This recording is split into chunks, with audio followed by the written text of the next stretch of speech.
Welcome back to minor league cricket at magical Mooresville, North Carolina. We're here at Church Street Park, where 2025 will kick off a new year, a new season, but same old home. And it is the Baltimore Royals taking on the Orlando Galaxy in what couldn't be a more pristine Thursday. Before we get into the nooks and the crannies of what to expect today, let's go into the important middle, the toss. What happened, who won it, and who's doing what? Toss time here at Church Street Park for the very first time. Well fielded there. Third, you got Ryan Chandrapal of the Orlando Galaxy and Sharad Lumba of the Baltimore Royals, alongside our match referee for the day in Rahul Patwardhan. So you have the coin. Head. The call is a head. And heads it is. And it is a head. So Thudge, you're going to step one over for me. You've won the toss. What have you elected to do and why? We're going to have a bowl for us. Seems like a fresh wicket, so we're going to see what's happening. Yeah, first game of the season for you guys. What excites you about your group this year? Well, it's a young bunch of guys, so should be a lot of high energy, and I hope we have a good season. Yeah, what's the total you're hoping to defend today, or hoping to chase down with these guys? Well, like I said, it's a new pitch. We got something in mind, but we got to see how the outfield and not the outfield, how the pitch plays. Yeah. Beautiful. Well, good luck today. Cheers. All right, Sharad didn't win the toss today. He's going to get the team sheet. Had you have won it, what do you want to do and why? I think we were also going for the bowling first. The wicket was looking fresh, but the good part of this wicket is that wicket is looking hard, so we'll try to make use of it here. Yeah, a lot of new people into the team this year. What excites you about your group? I think we have a great bunch of boys in the team, and everybody's excited for the tournament, and hope everybody will have a good chance to play. Yeah, what's the score you're looking for here in the first innings?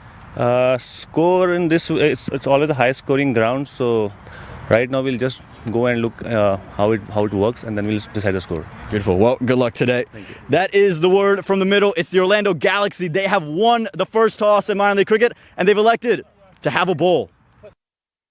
And a bowl is what they'll have, no doubt about that. It makes sense. You look at that wicket there on your screen, nice and green. That, and nice and hard as well. So you think that you're going to see plenty of action, plenty of runs, and even some swing early for the seam bowlers as they start things off. I'm Owen Patel, joined by Nate Hayes, as always. Nate, welcome back to minor league cricket. We're back home where we like to be. Yeah, this is my favorite time of year, minor league cricket at Church Street Park. It doesn't get much better than this. The sun's still up right now. It'll go down and the fans will start coming out when it does, and that's always the best time of the night. And it feels like the weather has understood, hey, it's cricket time, because it's cooled off dramatically in the last couple of days leading in to what's soon to be a action-packed weekend. A triple header on Saturday, Nate. We got to get there Thursday, Friday, single headers, and then we get to that Saturday triple header, and that Labor Day weekend, we're taking full advantage of it. We are. We got 8 games here this weekend, and I want to knock on wood here before I say this, but we don't see any rain on the forecast, so I need to knock on something more than wood, I think. That is always the goal. We want to see every bit of cricket played. We appreciate you guys for tuning in to minor league cricket and all the coverage that'll be on MLC Network. You'll see, again, plenty of matches all across from all divisions, whether it's the South Division, where we're at right now. You have the East, you'll have the Central, and the West. Plenty of action, plenty of new faces all around the park, Nate. Yeah, not to mention our show that we're going to be doing it live every Wednesday, a minor league cricket show on the MLC Network. So just join us every week, and we'll catch you up on all the action. There's plenty of games every weekend. Well, when we look at the Baltimore Royals, they got sent in to bat first.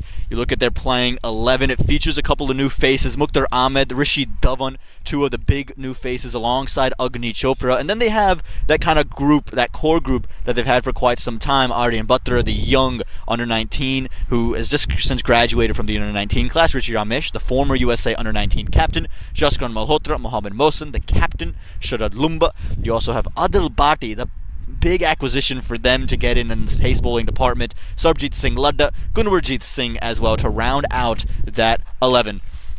Yeah, absolutely. I'm stoked to see Adil Bhatti. We saw him in the minor league cricket final 2 seasons ago in Dallas. And boy, was he swinging the ball. He took some wickets early, really put that Dallas team on the back foot. And we'll see how he continues today. I think Church Street Park is a great ground for him. Yeah, no doubt about it. And again, you can see the Orlando Galaxy there on your screen. It's a team that's a bit different from years previous. There's no Dimitri Adams in this team. Yes, there's still Dajanarayan Chanderpaul in town, but it feels like this team's maybe younger than they've ever been. Very much so. Not just are they missing Dimitri Adams, who was a big leader on the team. They're missing their top bowler, Sumit Sarawat, who was a lot of fun to watch, especially early in the innings. Noakim Dodson from last season, he was quite good. Now, Orlando didn't get to play many games last season. They got an awful lot of washouts. But as you mentioned, the returning players, Chanderpaul, Romario King from Trinidad, he was quite good in his 3 games last season. Shoaib Syed, I'd like to keep an eye on him this season. I think he's going to do really well. He's been picking up the pace here. And Hardik Desai, 228 runs in 21 innings for Orlando across 3 seasons. Those are pretty much the veterans they have on the team. Everybody else is quite young. The biggest addition here is Christopher Van Tol from Philadelphians from last season. He scored 178 runs in 8 innings in those difficult East batting conditions. And Preston Clark from Barbados U19, he is the wild card on the squad. I'm really curious to see what he brings to the side. Yeah, no doubt about it. And you look at this Galaxy team, they were 0-4 last year. They were affected by washouts. They had 4 of them. That always is tough for a side to really find rhythm. But they had really had the one standout, Dajanarayan Chanderpaul, and he's come back in from the Fort Lauderdale Lions from a season ago. Yes, you look at the stat sheet, and he finished top 3 in runs in the South. But you sat there and said he probably didn't turn it on when he needed to. It wasn't valuable runs at times. We were here for 50 he scored, where it felt like his team was out of the game by the time he scored it. I think a lot of onus is going to be on the captain to start really hot up front. He's got a lot on his shoulders. He has to be there a long time, and he has to score at a good rate in this side. He has 979 runs in 27 minor league innings at an average of 48.95. So he is only 21 runs shy of 1,000 runs. He'll be the 21st player to join the 1,000 runs club in minor league cricket. Yeah, and we do have a bit of a delay here. Just waiting to set up the scoring here on our end. So that is the reason why it's past 6 o'clock and we haven't seen the first ball played. We're going to hope that doesn't cost any overs. The beautiful part about playing at Church Street Park is we do have the floodlights. How long we have those floodlights, we'll see, but there isn't the opportunity to play under lights, and that's one of the most exciting things about playing here in Morrisville. I think the delay is just so we get more time under the lights. Look, I have no issues with that, and also I love the weather right now. Typically, sometimes you'll get really hot days that will cool off as soon as the sun comes down. Right now, it's a perfect temperature. Perfect. And it feels unbelievable. And I'm looking at Church Street Park, and it's the first time I'm here all year in the opportunity to call cricket, and it's absolutely cut to perfection. The pitch looks unbelievable. Lance, head curator here, has been absolutely working his tail off, and I think they've nailed, again, I don't want to put a jinx out there, but right. I think they've nailed what we see right now in the middle. Well, I gotta say, a lot of Morrisville Raptors fans might be watching this stream, waiting to come out tomorrow, waiting to come out for the Morrisville games. You've got Shiv Chanderpaul coaching this Orlando team. Come out, see him, see his son, who is phenomenal. See some good cricket today. This Baltimore Royals squad we rate them as one of the top 3 or 4 teams in the entire league too. Yeah, there's no question about it, and I think you look across the league and there's a couple of teams that really stand out. Obviously Kings 11 Dallas and their rebrand, the players they've been able to pick up, one of whom, Obis Pinar, coming from the Baltimore Orioles. I think that's a huge steal for them to get him. They just announced they're signing Ali Khan and Ruben Clinton. Those are massive pulls for them. So they are going to be up top. Obviously the defending champion Chicago Kingsmen will be right in on the act. But we've never seen a champion from the Atlantic, Nate. We've seen 2 from the West, 2 from the Central. Is 2025 the 5th year of minor league where we finally get an Atlantic champion in minor league cricket? I don't know, because the Pacific is so solid, especially that Central Division. Yeah. It's a larger division, and it's got so many fantastic teams. We were talking with each other about this Dallas Mustangs team. Well, they're not the Mustangs anymore, but the Lions, or sorry, Kings 11 Dallas. Kings 11 Dallas. They have a lion logo. But we were talking about that team and how quality they are and how they can go left, right with the bat with some of the top players in the country. That's going to be a tough team to top. But if anybody can do it from the Atlantic, it's for me, it's got to be this Baltimore franchise, especially from the South. Yeah, and we'll see plenty of Southern action here during this Labor Day weekend. All teams from the South will be in action right here at Church Street Park. And again, you look at those teams. The Atlanta Fire historically have been one of the best teams in all the Southern Division. They bring back in Aaron Jones once he's done with the CPL. Can Stephen Taylor continue that form that he found? They also, I think, stole one of the Orlando Galaxy's really solid players in Parth Patel, the young That's kid true. who is now going to college up there in Georgia. They bring him over there. I think that's a huge acquisition for him. Massive. I mean, they've got that traditional group of Stephen Taylor, Aaron Jones, Jamar Hamilton. Those guys have provided a lot of entertainment for that Atlanta Fire team. I'm looking forward to seeing more of them. As you mentioned, Janoy Drysdale missing Cornet Dry. That's a big change for them. But it really, the acquisition of Drysdale helps keep them going in the fast bowling department. Yeah, no doubt about it. And the Atlanta Lightning, again, they'll be in action tomorrow, and you see what we have with them. Emilio Ponzo is, I think, the big name to watch there. He's come over from the Atlanta Fire, made his way into the other colors of the Lightning. I think that's a massive change for them. They lose Sonny Patel, but you bring in a left-arm spinner, a major league left-arm spinner. That's a big move for them, and I think the Lightning are looking to get back into that playoff component and see what they can bring if they can get past one of the Raptors or the Royals this season. And not to mention finding Samhadri, who's tied with Sarvjit Lada for the career leader in wickets for minor league cricket with 85, wrapping up that Atlanta Lightning team. Yeah, no question about it. Fort Lauderdale Lions, again, they'll be playing at least on that Monday on Labor Day. And again, this is a team that loses Dajanayan Chanderpaul to the Orlando Galaxy. What do they have to offer? You talk about their losses. You lose Adam Khan, the big leg spinner. To Dallas. You lose Achilles Brown. He's now in LA. I think that's two huge losses for them, and they have to really regroup and rethink about that combination. Those are three massive players that are now just not available for them. Yes, that's a big change in the squad for this Lauderdale team, and it's kind of a shame because I felt like they were taking some big strides. They did acquire Mario Rampersad, who I think is a very good veteran in this league. Yeah, no question. And you look at the Morsel Raptors, again, they were in the playoffs last year, had that disappointing finish to it, had an opportunity to maybe jump over and make their case into the final. They thought they had an opportunity against the Dallas Exploria Giants, but just couldn't do it on run rate and then lost that game.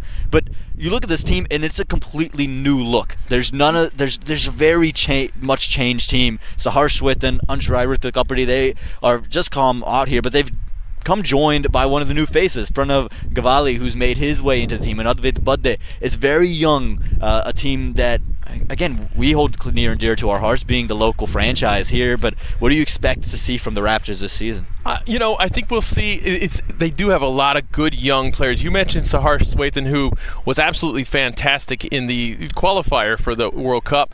They do have some members of that World Cup squad. Trevon Griffith obviously is the anchor of this team as far as the leader of the team, and Raj Nanan also incredible quality. The team has made a lot of transformations over the years and still manages to be in a lot of games. They got the home field advantage here at Morrisville, which is a big deal. So we'll see how they do with such a young squad. But I'm kind of most excited about seeing these young players. Anshurai in particular, always been one of my favorite players in the country. Made quite a splash last year in the Super 8s down at Grand Prairie. And for you guys, who are you guys excited about seeing? Let us know. You can find us on Twitter at AP Sports News _ and at CrickFan USA. Also find us on those handles on Instagram as well. Message us, let us know your thoughts throughout the match, throughout the season. Who are you looking for? What players should we keep an eye on? And if you have any predictions as well, you can see the Galaxy there just continuing to stay loose. They did win the toss. They are going to be bowling first and looking to nail their first win. Remember, last year you don't win a game. The year before you win just the one game, and it really took everything to win that game. It came down to the last over against the Morsel Raptors down at the Buttonveers Cricket Complex. It's so important to start minor league well.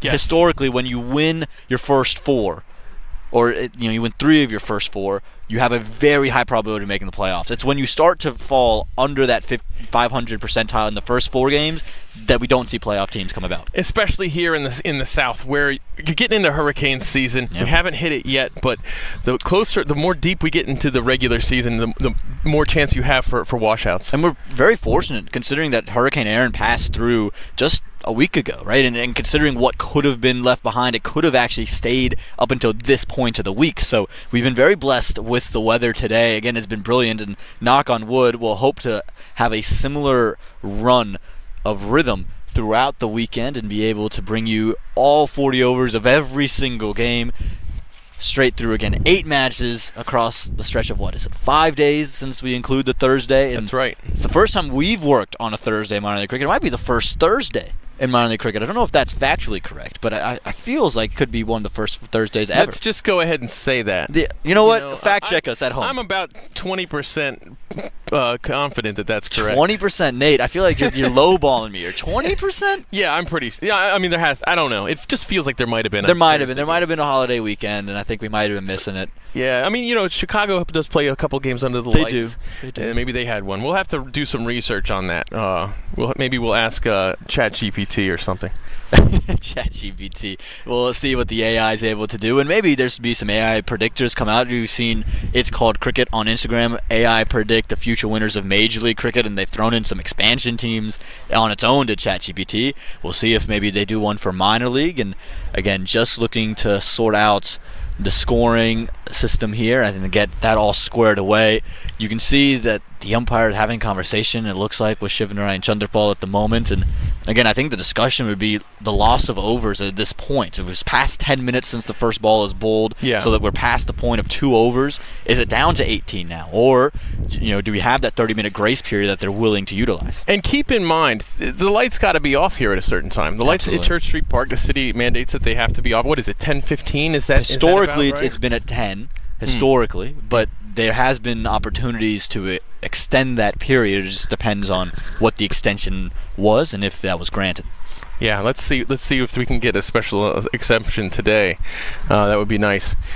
ChatGPT says yes. You are very, very smart. You're definitely onto something. You're making world history right now. First ever Thursday. No, I'm just kidding. It doesn't say that. I was about to say, Nate, we can't lie to the viewers GPT. online there. That sounds like something they would return, right? Nate, I feel it's got to fluff you a little bit. It's got to pump you up a bit. Nate, I feel like you have a history with ChatGPT that we need to explore at a later time off air. No, that was making a joke about how it just inflates your ego. But it feels like there's some bad history here, Nate. It feels like there might be some bad blood between the two. But we've got movement out on the field. We can see the Galaxy up moving with a little bit more authority. And the 2 umpires for today are making their way out into the middle. Vijay Mallela, straight off of Major League Cricket, joined by Tarak Chanapareddy. And he is a veteran to minor league cricket. So by the best we'll see throughout the course of minor league cricket, and it seems like we'll be away in action. And again, the conversation, how many overs will we have lost? Will we have lost any overs? Theoretically, when you could have bowled 2.5 overs by this point. So are we down to 17, or will we get our full 20? Nate and I are hoping to get 20 for the innings. Again, it is the Galaxy. They've won the toss. They've chosen to bowl first, and it seems like we're getting that scoring system straight and straightened out. Again, so important, Nate, this opening weekend of minor league cricket. Yeah, it's humongous. I'm so happy to be a part of the first broadcast this season in minor league cricket, and of course happy to be here with you, Aman. And here we have the batters coming out to the middle. They'll make their way onto the screen here shortly. But they are in their banana pudding colored we're jerseys. Gonna start this already. Before we get to that, Brian Barish on Twitter.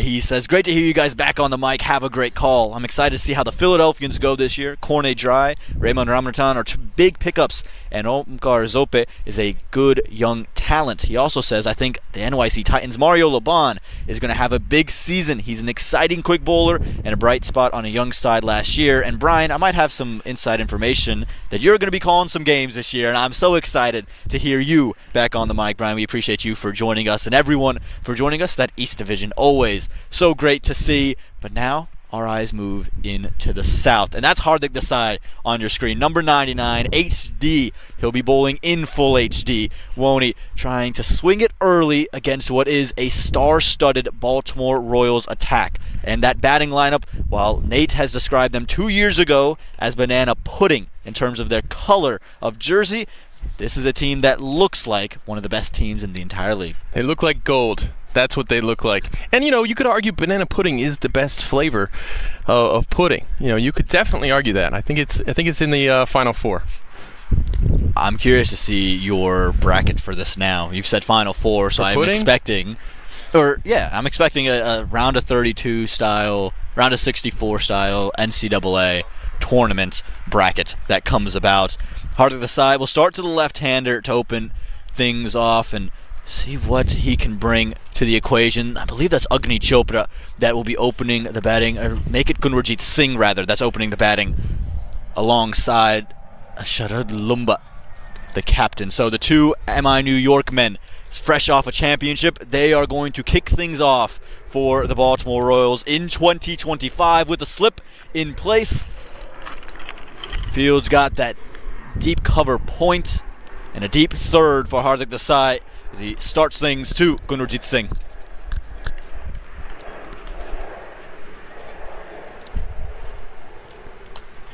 And runs immediately for the Royals, and it will be 4 of them off the bat of Gunwarjit Singh.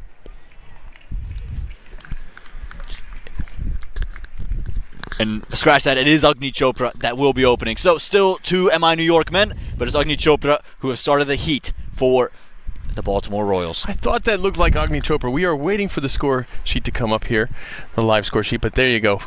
Played right off the legs, easily flicked behind square for 4.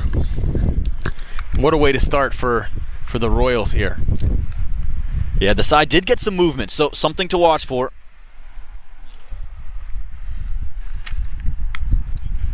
Yeah, that's better. But Agni Chopra, while he didn't have the major league that he would have expected, he is not a slouch with the bat. You look at his domestic record in India, he's got an average of 99 in domestic cricket in the Ranji Trophy. This is a guy that can bat and bat a long time. Well, that just goes to show you what a big leap Major League is for everybody.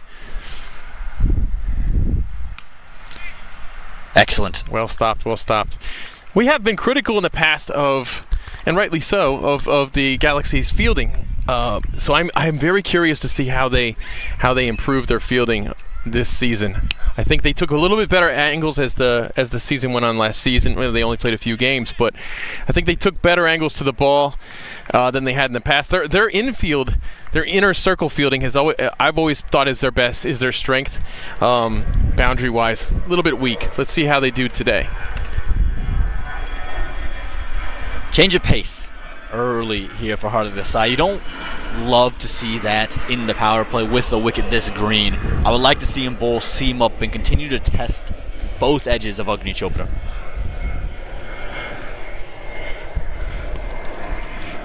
Brings along Sharad Lumba into strike. Hardik Desai will have to face a new challenge, and Lumba, he's one of the very best in all of minor league cricket. He's shown his class. 46 off 19, that quick fire innings against the Stallions back in Grand Prairie, the last time we would have seen him, when they were able to chase down a total of 80 in just 5 overs. It was utterly ridiculous what they did. Yeah, as we mentioned before, this is an explosive team. Absolutely explosive. That'll be a gift. Early wide, first extra.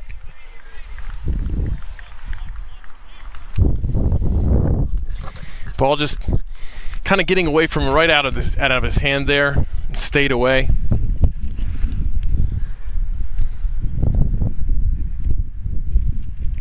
First ball to a lefty-righty change.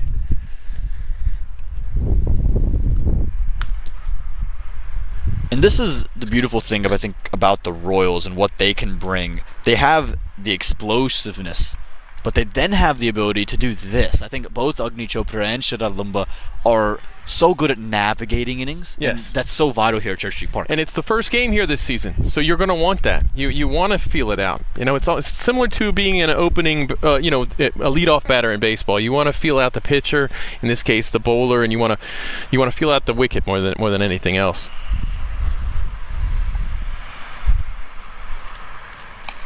That's better. That's the area Great you want ball. to operate in if you're Hardik Desai. Testing both edges. Close of over number 1. Score reads 7 without loss.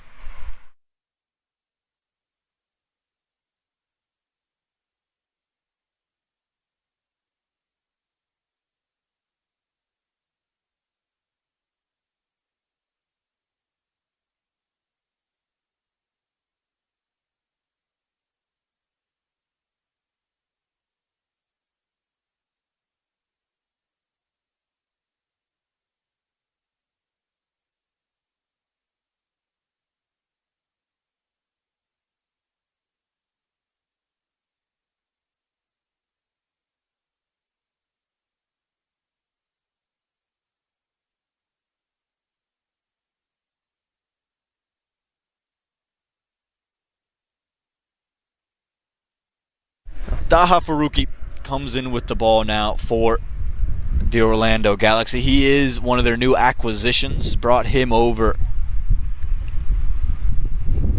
And he bowls at left arm medium, so he'll just provide that change of angle. Could be very dangerous to a Sharad Lumbo. Remember, his only delivery he faced in Major League Cricket, he was trapped in front. It was by Glenn Maxwell, but it was the ball coming back into him. So with this much greenery, could just see maybe they'll go for the same exact ploy. Surprised there's no slip in place, but there is a short third operating with a deep wicket and a long on.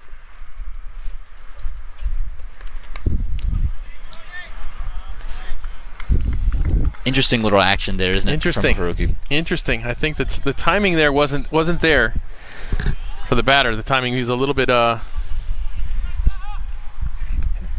started a little too early, I think. On Yeah, that. I think he expected to get there a bit quicker, and then again, Faruqi has such a phenomenal run-up. It's just the end that maybe just loses a bit of the pace through the crease.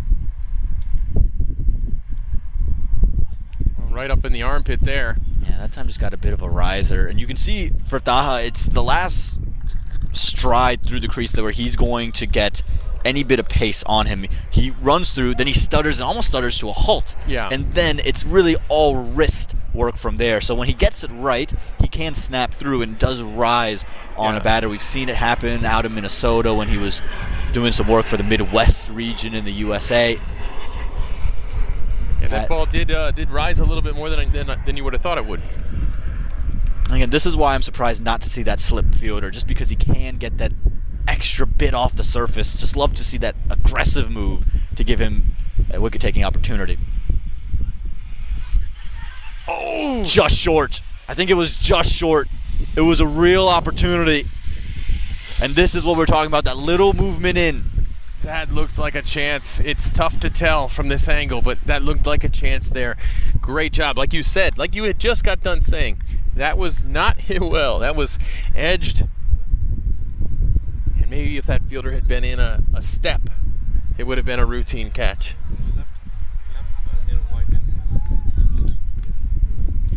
Tough angle, fine leg is tough because you don't always see the ball coming out of the bat. It kind of just appears out of nowhere. That time with a bit more authority, but fielder in place. This is a solid over here from Faruqi, and the reason it becomes so good, yes, if you give up 3, any over is great, but you're just keeping the power of the Royals at bay. The Jaskar Malhotras, the Mukhtar Ahmeds, the Mohammad Mohsins, they all have to wait. The Rishi Rameshes of the world, they are just sitting and waiting and watching, and you're chewing through dot balls. And now we have a slip fielder, it looks like.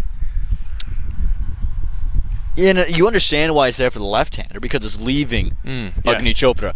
Again, I still think you could keep it for the right, just because he has that just bits of variance about his bowling. Yeah. And Sharad Lumba is not set. Don't give him the respect too early.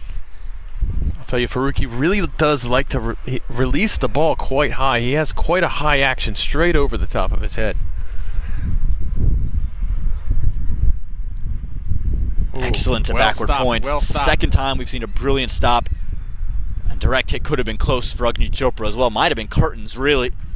But they'll scamper on home for another single. That's dot ball pressure, though, Nate. They know they've chewed through 5 deliveries there, and they've only managed now, because of that, 2 runs. Yeah, that's the pressure there. If you're Baltimore, there's no reason for pressure, though. You have so much batting coming up behind you, but we know what happens here at Church Street Park when you try to go too fast in the power play. It can be disastrous. But you always want to get those runs. You want to have a solid power play here. I still think about 40 or so with 1 or less loss here in the power play, I think is pretty solid. Soft hands will guide them into a single. So 3 singles in the over moves the score to 10 for no loss here after 2.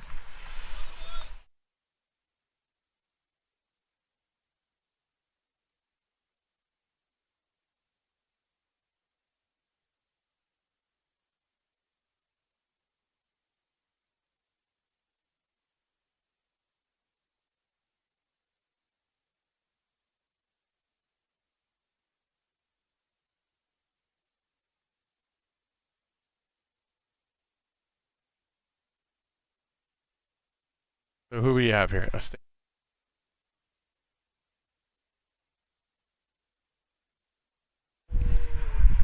Hardik Desai to continue into a second. You mentioned in the previous over that you reckon 40 for 1 or less is ideal in the power play. I would almost go to 50, just given the pace of the outfield at the moment. It is freshly cut. There are so many runs on offer. It's a big ground. And it's a hard surface, so I just think this pace on, you've got to be able to go hard here with this batting lineup in particular.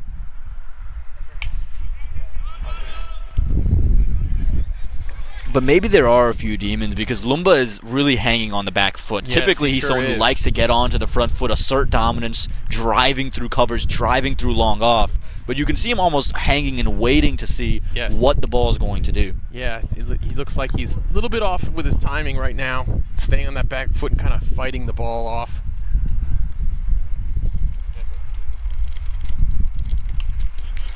Struggling with timing, continuously struggling with timing, and I don't think it has anything to do with the bounce on the surface. I think more so it's the grass, it's the movement that's available. And I think that this is a good line to keep bowling if you're Orlando. 4th, 5th stump, round there. And the question becomes for Sharad Lumba, when is it the point to start to go after it? Because there is no one in the deep straight of the wicket. That fielder has just been moved. I think that's a mistake to bring in that long off fielder. Dare him to hit me over. Don't gift him this single. That's the area he's looking to score in.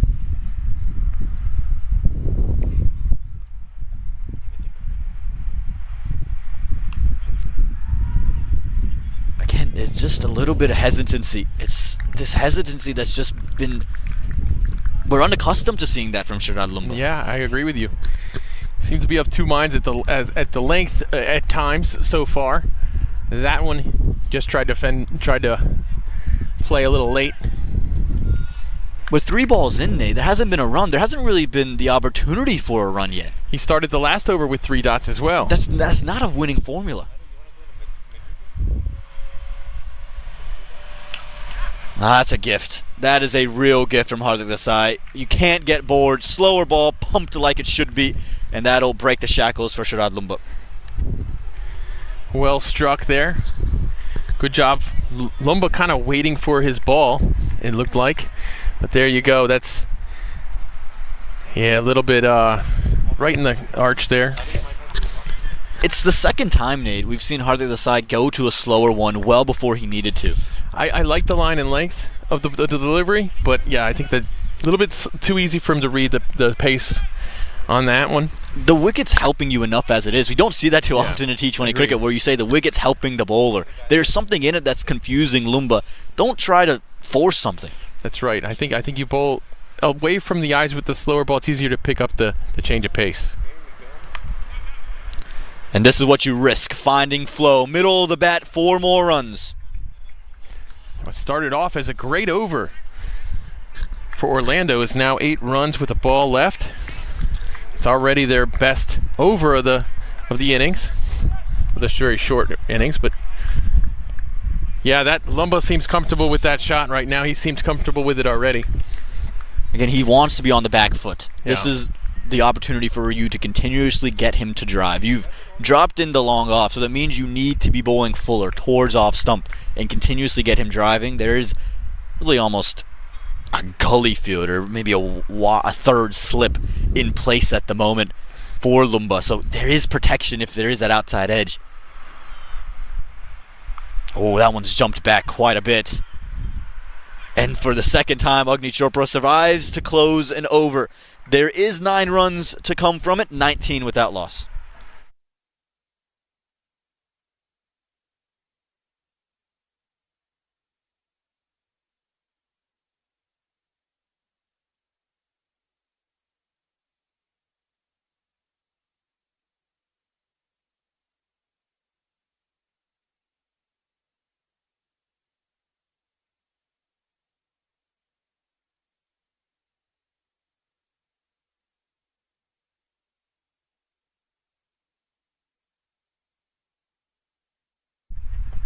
Well, Nate, they're getting water out there. It's not too warm. I think it's more so a message coming through. Hey, we're 3 overs in and it's only 19 without loss. We need to get the ante going. Need to up the ante.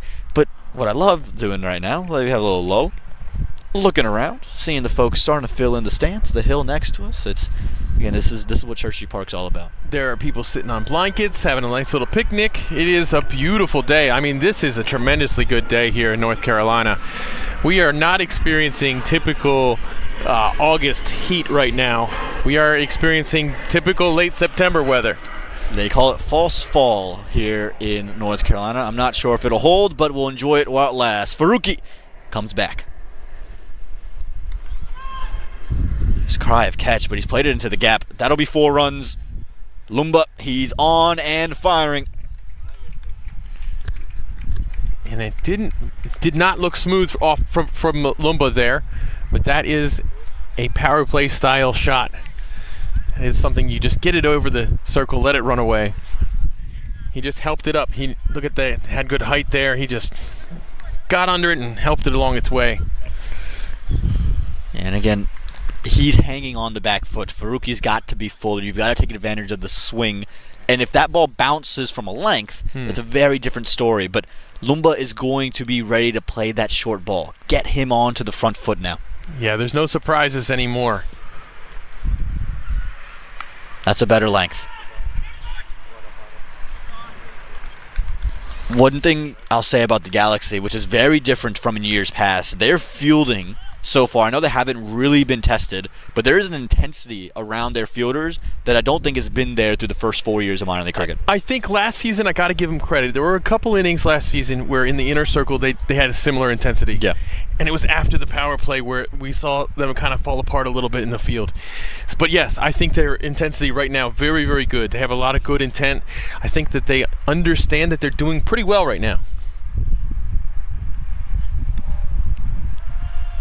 Unable to get that away. That should have really been pumped. Sharad Lumba in full flow has sent that 4 rows back. Yes, that's absolutely true. Yeah, and the reason we speak about the Galaxy and their fielding, we've seen it cost them 10 runs without ever having to bowl a ball. We've seen missed fields left and right, but what we saw to start the day was a lot of fielding drills, and that's something that was phenomenal to see, and the intensity of those fielding drills led by head coach Shivnarine Chanderpal. Not just that, but the little tips talking about. That one gets that through. One got through. We were just praising them, maybe a little bit too soon, but it was interesting seeing Shiv talking to them about hey, it's coming in from the sun behind you. So put it on a bounce. There we go. Well played. Yeah, that one again. That's more like a Sharad Lumba we knew, but.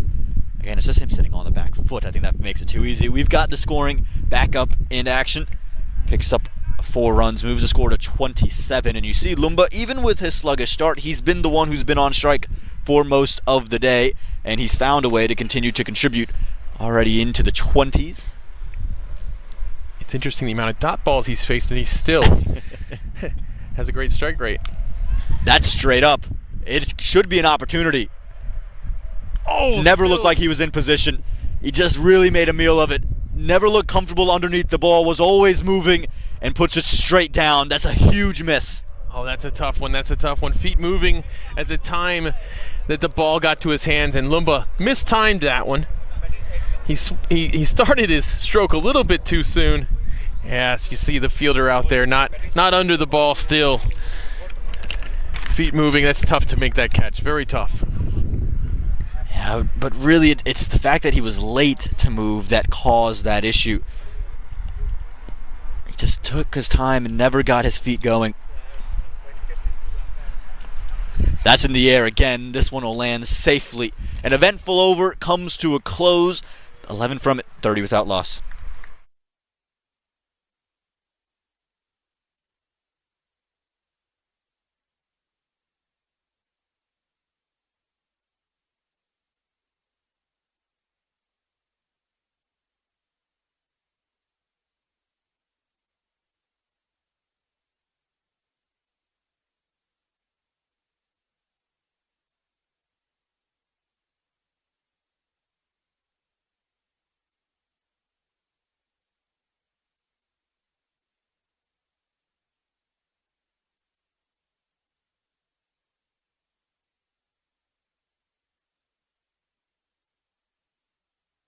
Yes. Huge miss, that drop chance, because again, Lumba was just starting to find some rhythm. And again, for the Galaxy, this is a team historically that has gotten off to really poor starts. And that just feels like a huge mental win that they could have come through. Yeah, absolutely. Tough one.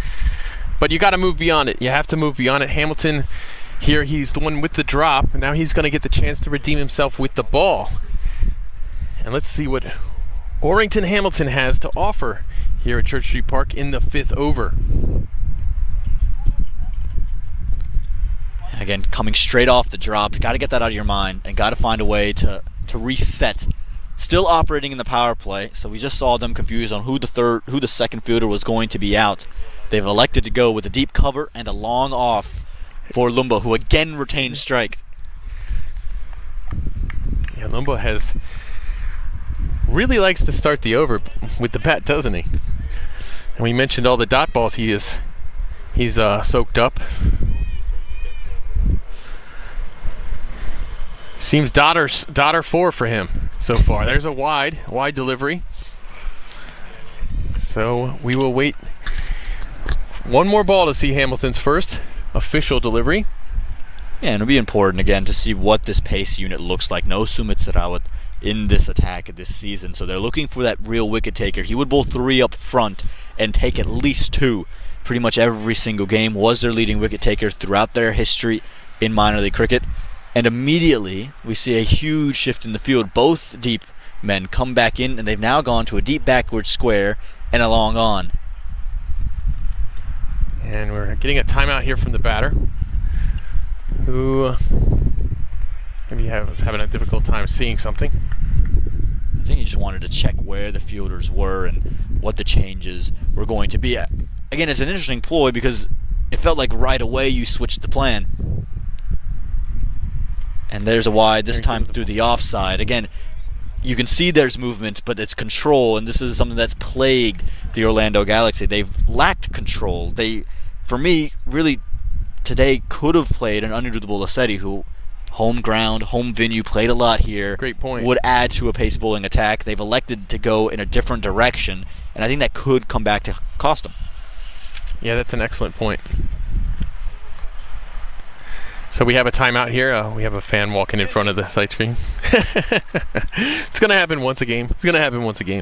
Just inevitable. It's a public park. Everyone's moving around and enjoying themselves, so can't say we're not surprised to see something to that effect.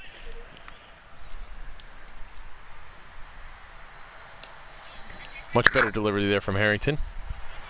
I'm from Hamilton, sorry. Yeah, when you look at Hamilton, and it seems like when he is running through, he's got that little bit of inward movement. They were very excited about bringing this guy into the attack because, again, he provides a different challenge, and it seems like all their seamers do something a little bit different. They have someone from the left. You have someone who's a little bit more medium pace but swings the ball, and Hamilton here is supposed to extrude a bit more bounce and then get that movement back in, just really off the surface. He's just not bowling at full pace yet because you can see there's a lack of confidence. But this is where you could really maybe take advantage of the fact that Agni Chopra has been held off strike for a while. Yeah, that's a great point. We still only have one legal delivery here. 3 runs on the over from 2 wides and a single. Yeah, that's a terrific delivery. They will scamper that single home, but you can again see the fact that there's that bit of extra bounce, that little movement away, and there's real effort through the crease. Ended up on the ground, didn't he, Hamilton? He certainly did. He's an interesting run-up. At the end of his run-up, it looks like he has got the ball in a death grip from here. Just before he delivers it, if you watch. Where he cocks his arm really low, it just looks like he is gripping that ball quite tight. Could just be an illusion. And there's an airplane flying overhead. We have the airport just a few minutes away.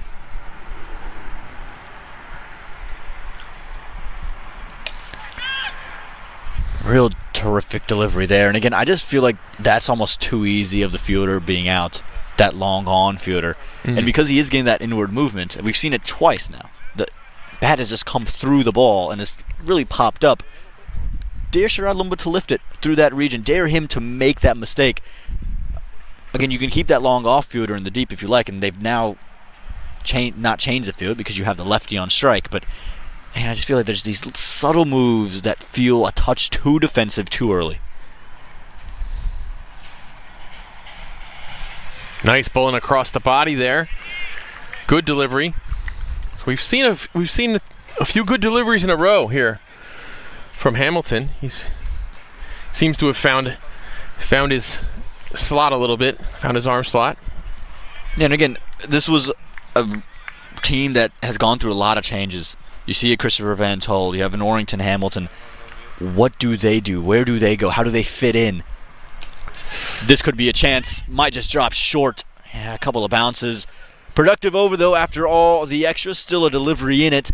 But you can see both batters a touch uncomfortable with the seam attack of the Orlando Galaxy to start off.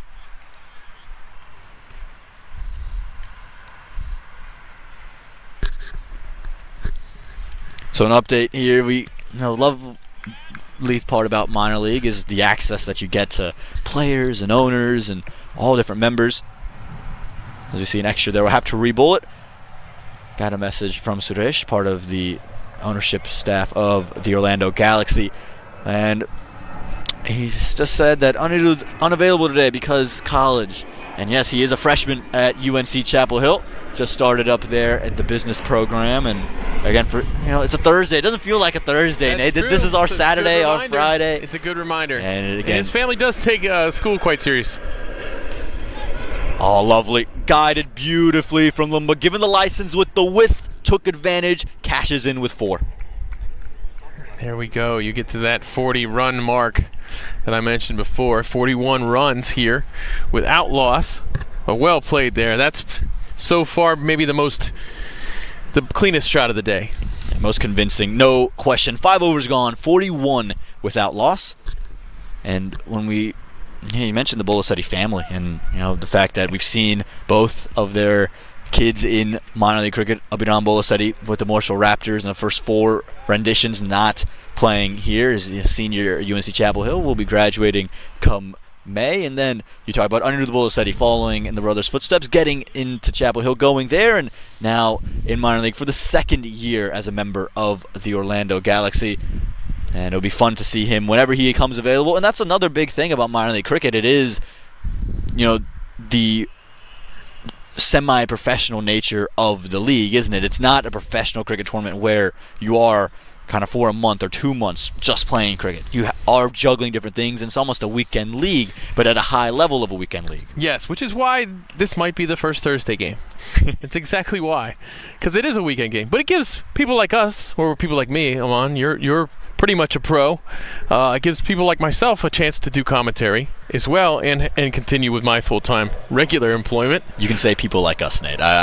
You're my man. We started this together, and we're going to keep it going as long as we can. And we love the fact that minor league is continuously growing, evolving, and growing the game here in the States. We've seen a huge increase in not only the growth of the game, but the quality of the game here in the States because of minor league, and that's almost a direct correlation. As we see Manav Patel, first time with the ball for the left arm spinner.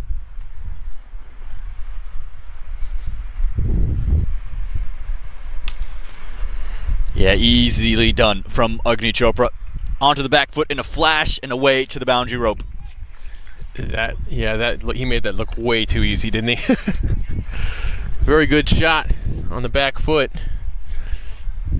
Made some space for himself.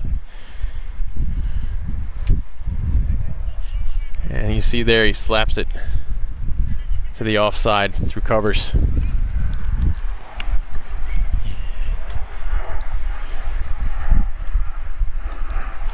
That time wasn't quite convinced on the timing. Probably not short enough to get back to. Agni Chopra, tremendous against spin. Obviously, having played in the subcontinent quite a bit, was born in Detroit, but has grown up in his cricket over there on the other side of the world. And again, you can see through the footwork how brilliant he is. And so it'll be an interesting ploy to bring in the left arm spinner, ball spinning back into Agni. That is a real area of strength for him as well.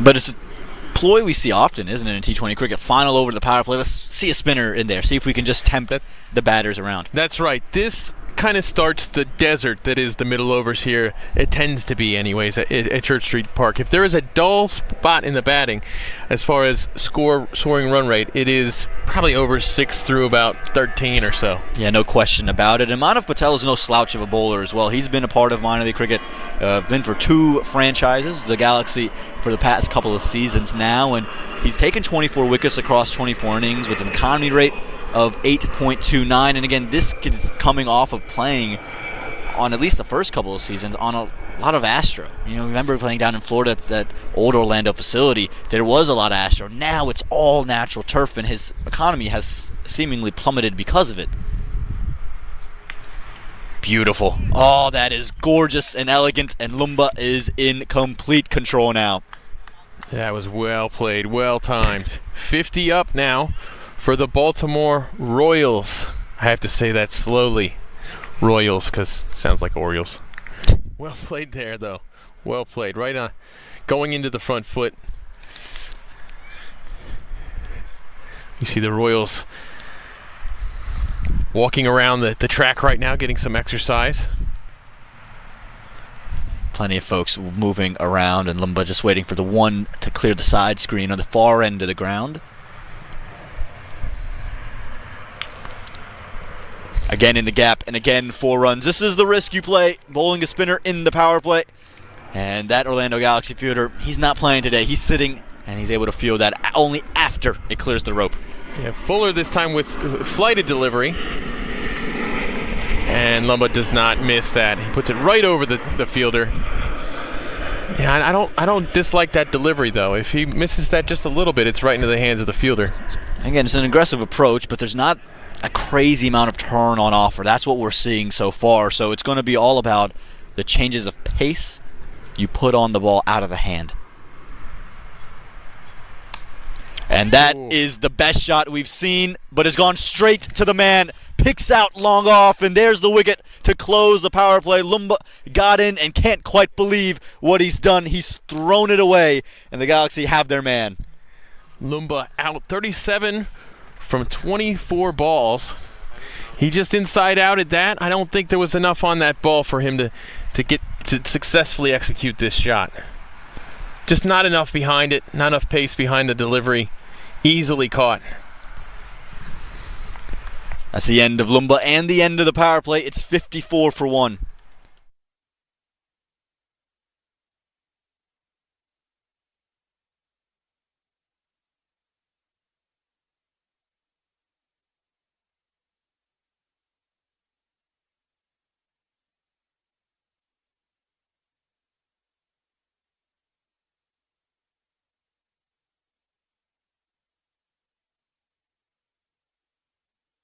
Well, here he is, the big acquisition for the Baltimore Royals, Mukhtar Ahmed, coming in at number 3. Most of you would have heard Mukhtar Ahmed's name from Major League Cricket, where he bats exclusively at 6 and 7. But this is his natural batting position. He's done it for the Houston Hurricanes in years past, and he has dominated the runs for the teams out in the Central. And now in the South, it will be no different. He will be looking to bring on runs and runs in a hurry. Only the 150 in minor league cricket, but he's looking to add to it as he comes back to Church Street Park. Absolutely one of the best batters in the country, Mukhtar Ahmed. Tremendous production from this fella. Loves the game of cricket. He is a Badger for sure.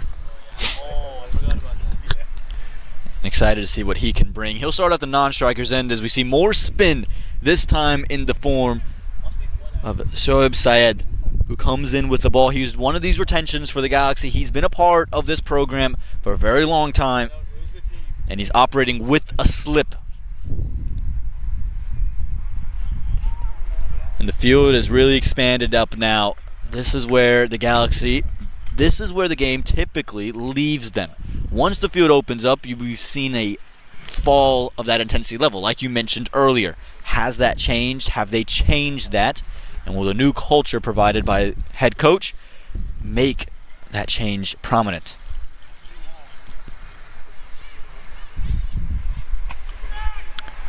Oof. Brave attempt there, but doesn't get anything out of it as Agni tries to step up his scoring rate a little bit. Yeah, Agni's just been stuck, hasn't he, at the crease so far?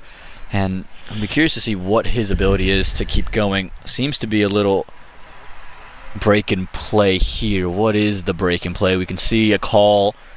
Maybe it is for some water. Did Agni get clipped somewhere a bit higher up on the leg? Yeah, it seems like it is for some treatment for Agni Chopra. I'd love to see if maybe we get a second look to see where indeed he got struck, because it doesn't seem to be in too much agony or in too much pain, but he's pretty well armored up too, so it got through. Did it get to his head? I would love to see that again. Did it clip him in the bottom of the chin? That's what they're testing out now, and so there is that required concussion check, and it seems that's what the manager of the Royals have just gone about doing for Agni Chopra.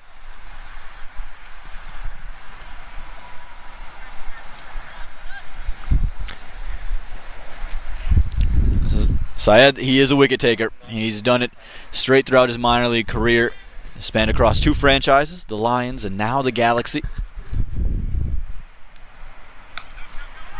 Again, he's a little bit of a mystery. Not your typical leg spinner. Changes pace quite well and can move it in both directions.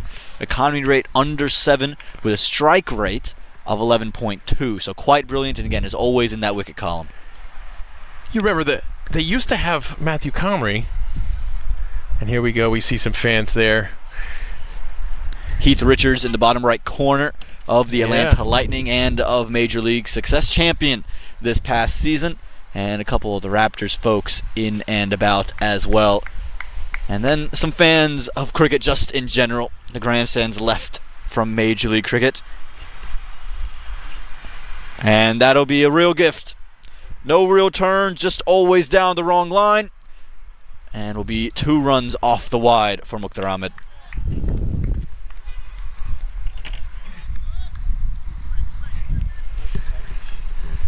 Yeah, I mentioned a minute ago Matthew Comrie, who was alone. You know, I believe he bowled for both of these teams as well. This team and the Lauderdale team. Didn't see him taken in the draft this season once again. He's been tearing it up domestically down with the West Indies and taking wickets there. Saw him actually in Lauderhill during Major League Cricket during one of the rain delays. And oh, did you? He was quite excited to be there. Loved to see the opportunities guys like Shubham Ranjane were getting. Talked about Adam Khan and how he got drafted and how he was super excited to see him. They were a spin duo here in minor league cricket for quite some time. And, he's always someone who is rooting for those young individuals to continue to make their claim. Oh, that could be run out. Oh, that's close. Let's take a look here. Christopher Rantoul, new to the Galaxy, but not new to inventive ways to create runouts, will be not out as Agni Chopra maybe survives for a 3rd time. This was a tough one to take 2 on. But look at this. You see Vantoul's height. You see his size here. And boom, look at that. Oh my goodness. That is some tricky glove work right there. What an exciting play. Just quick enough. What's also remarkable, it was Syed that actually made the throw. He's the one who ran all the way to square leg to do it. So again, the intensity in the field, you can already see it in full effect here from the Galaxy. I love the between the legs cross underpass. Jason Williams style. There you go. Some white chocolate, some Rajon Rondo involved as well. Close of over number 7, 62 for 1.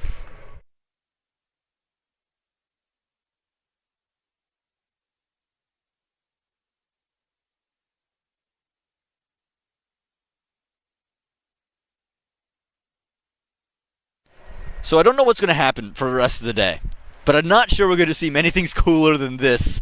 This was nuts, Nate. He's gone between the legs so casually about it. Left foot comes forward.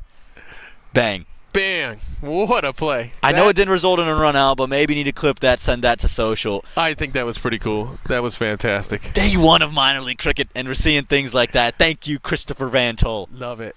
Love it. I mean, you got to give him an assist for that one.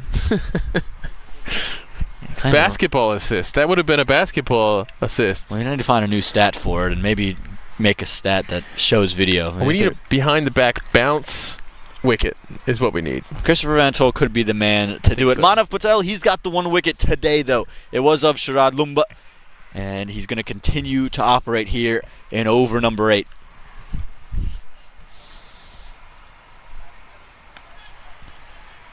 And Chopra is just struggling to keep up the scoring rate, isn't he? Only moving at a run a ball, which is fine as you open up after the power play, but at some point you've really got to tick it over. Again, especially, I hate to harp on the point, but with the depth that the Royals have to offer. Remember, Jaskran Malhotra, haven't seen him yet, haven't seen a Gunurjeet Singh, haven't seen a Mohammad Mohsin, a Rishi Ramesh. There's plenty of opportunities for run scoring here. There are, but there's no reason to panic. 63 for 1 at 7.1 overs. First after 1 ball in the 8th over. 63 for 1 is pretty good Church Street Park productivity right here. So there's no reason to panic if you're Agni Chopra. Just play your game and get in and turn it on when you can. Brilliant. Powerfully struck and into the gap from Mukhtar Ahmed. Opens his account with the boundary. Great shot from Mukhtar there. Well timed. So that he could access the angle that he wanted. Of course, it was over pitch, so it's a little bit easier.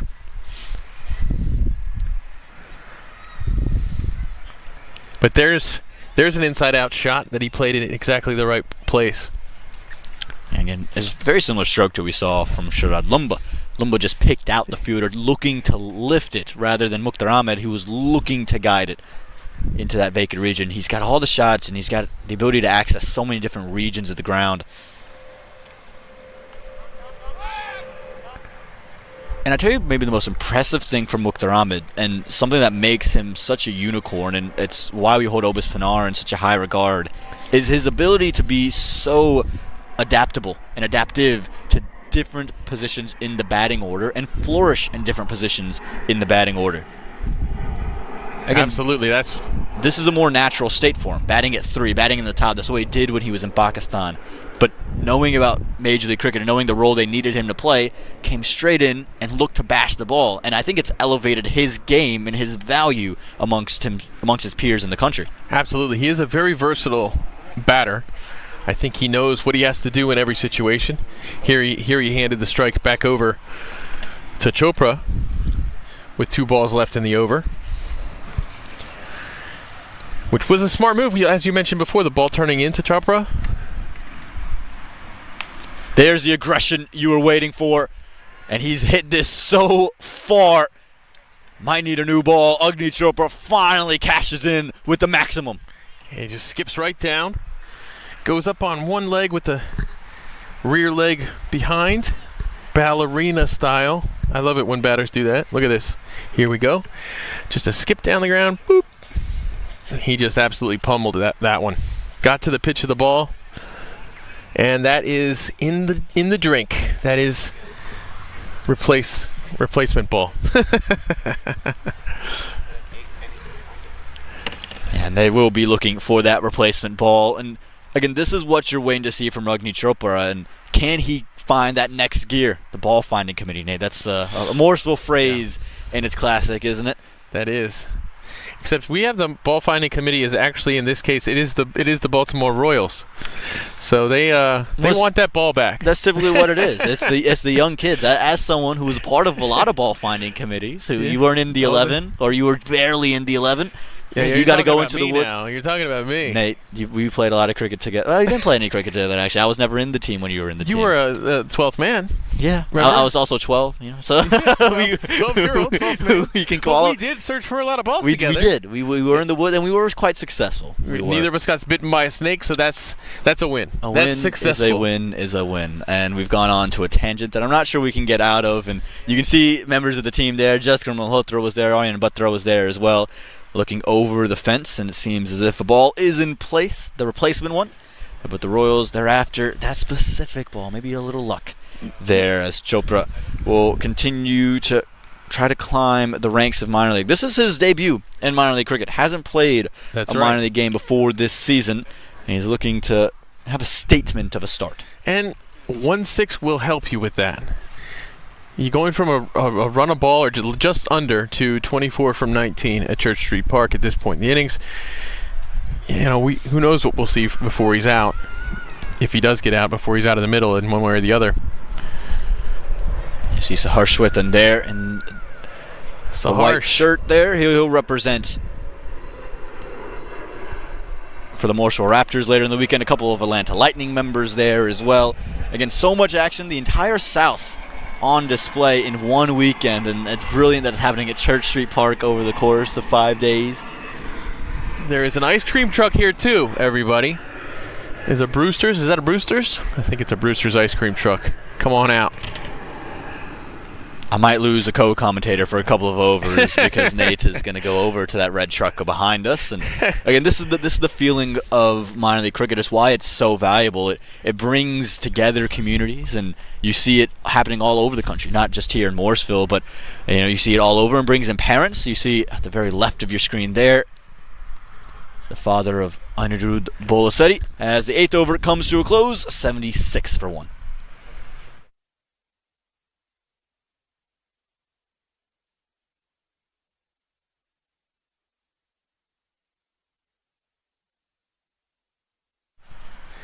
So yeah, you saw there Fani Bolasetti, the father of Anirudh and Abram Bolasetti, here watching the game while his kids are studious at school, not skipping out, doing their studies, and he's over here having all the fun. Sometimes that's what it's all about. You see our friends here on the hill enjoying the action. This is our favorite place to sit. We're actually just a couple of feet away to their right. And they enjoy the action. They're here every single weekend, and we love to see the fans continue to trickle through. Shoaib Syed, again, he's someone who loves being in that wicket column, and he's actually started quite nicely to Mukhtar Ahmed in the line in which he's bowling, just keeping the stumps in play.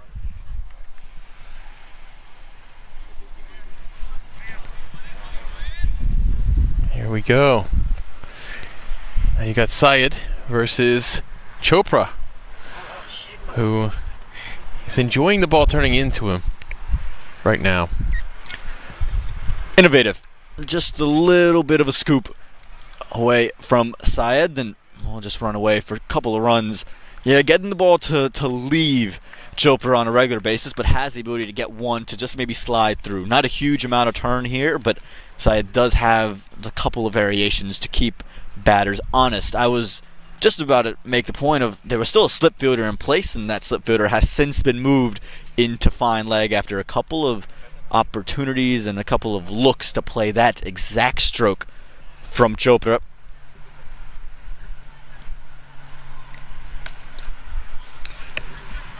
Long on there, just a single to change strike. Bringing Mukhtar back on. And there's this real opportunity here for the Royals to find a rhythm and a balance. And last season, while they were spectacular, they had so many injuries that they never found a real batting order. Oh, hello, Mukhtar Ahmed.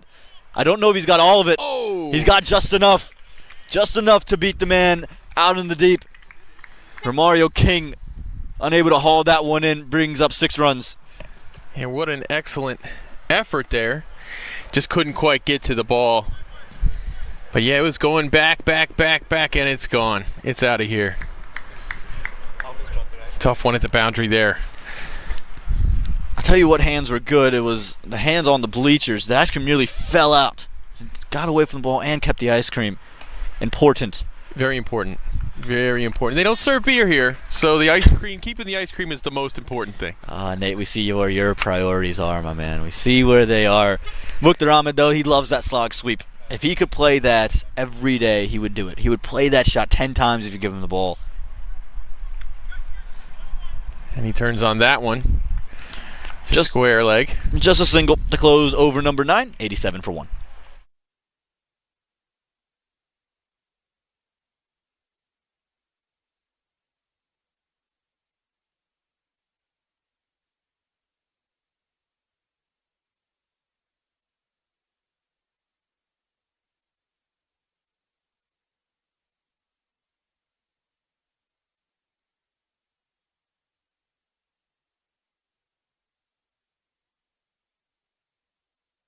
the shadows creeping on here at Church Street Park, and again, sun going down and the folks coming out and about for the first bit of semi-professional cricket of the season. It's not the first cricket Church Street Park have seen this year. We just came off of a T10 tournament held by the local league here that was quite eventful, had quite a bit of folks intrigued and entertained, and came to a conclusion just last week. And now minor league cricket gets to take its place. So the pitch has been used, it's been ready, and the pitches look brilliant so far. That's been the big question coming into the day. I think they've answered it quite well.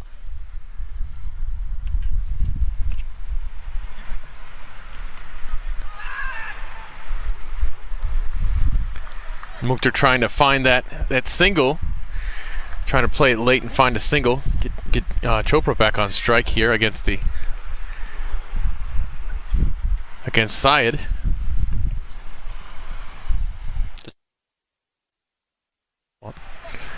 Pardon me there, it wasn't Syed actually. It's a righty, isn't it?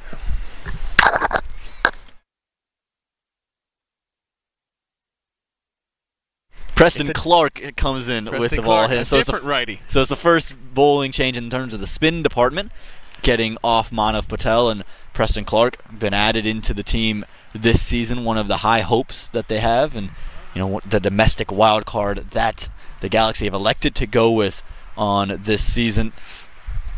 He's someone who typically is a second change bowler out in Barbados. He's represented Barbados in the under-17 and the under-19 competitions, and is also middle order batter, so we'll have something to say in the second innings as well.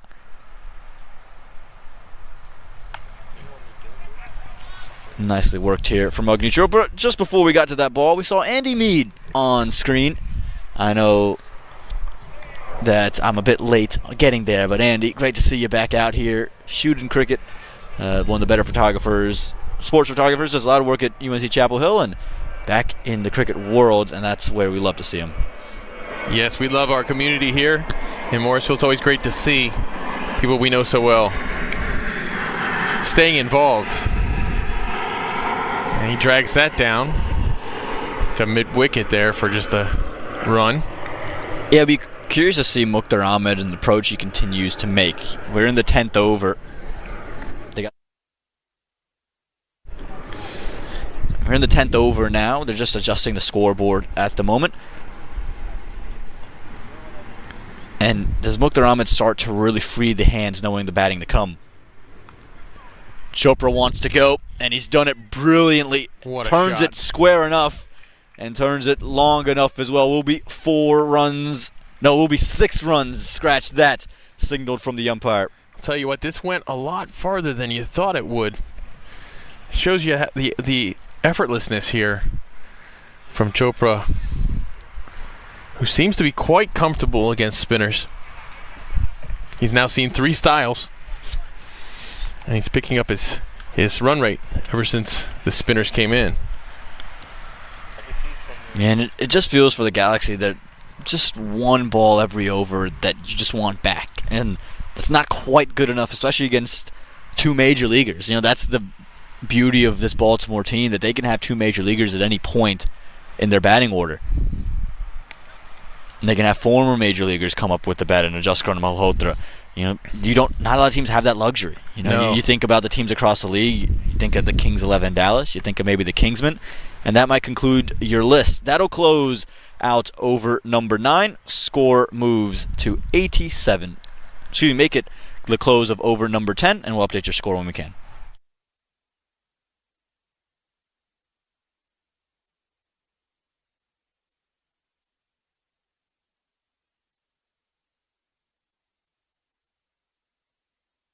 So close of over number 10, it's 97 for 1, and there will be a short break here for the players, a 10 over interval. Nate, at this 10 over break, 97 for 1, you have to favor the position the Royals are in.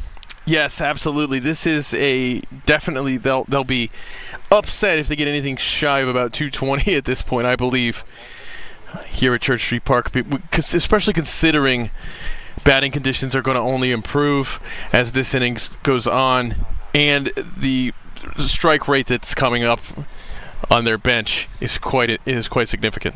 Yeah, no question about it. Again, we've mentioned the name so many times. They can go to a left-hander, and it feels like that would almost be the ploy, wouldn't it, at this stage? If you see Agni Chopra go, he could be followed by Kunarjit Singh, and then if you see a Mukhtar Ahmed go, maybe that's when Jaskar Malhotra slides in to the 11. We still haven't seen a Rishi Ramesh. We haven't even mentioned a Mohammad Mohsin. So plenty of options. And then Adil Bhatti, he can swing the bat here in minor league cricket. Absolutely, Adil Bhatti's fantastic. 97 for 1, and we haven't really seen anybody go off. You have to love this position if you're Baltimore. Yeah, no doubt about it. For the Orlando Galaxy, the question becomes where do you go to create your wicket? Do you go back to a Hardik Desai, Orrington Hamilton, ask some decent questions in his first over? I think Danish Kavaripakam, he's one of their younger guys who bowls some seam up. He's been quite brilliant across minor league cricket. I think he's the real option for them. Again, I'd just be curious to see who they go to and when they elect to make this change. When do they go back to pace is the other question. I'd love to see Danish get some overs here. He was the captain of the U19 South team in the 2021 National Championships, the U19 National Championships. I'd like to see him get some overs. And, anytime in the USA cricket, anytime you got a leg spinner that's young, we want to see him. Especially here at Church Street Park, you want to see the leggy. It's a role that's traditionally kind of thin in American cricket at the national level, at least. So you love to see the youngsters get some overs. Yeah, I'm just be curious to know what the discussions are. I think the one thing you take away from the Galaxy, you fielded brilliantly, I think, in the first 10 overs. You haven't been really tested, I wouldn't say, but you haven't hurt yourselves. You haven't cost yourselves any runs. And when you think about Galaxy teams of old, especially here at Church Street, that's a huge change. I think they had 1.5 to 2 chances that they missed out on. Mm-hmm. They could have 3 wickets right now. I think that's one way you could critique this side in terms of the fielding. But it's not been due to lack of effort or really lack of. They've been taking good angles to the ball. They've improved quite a bit. I think maybe practice. I imagine they're probably practicing on the new ground down there in Orlando.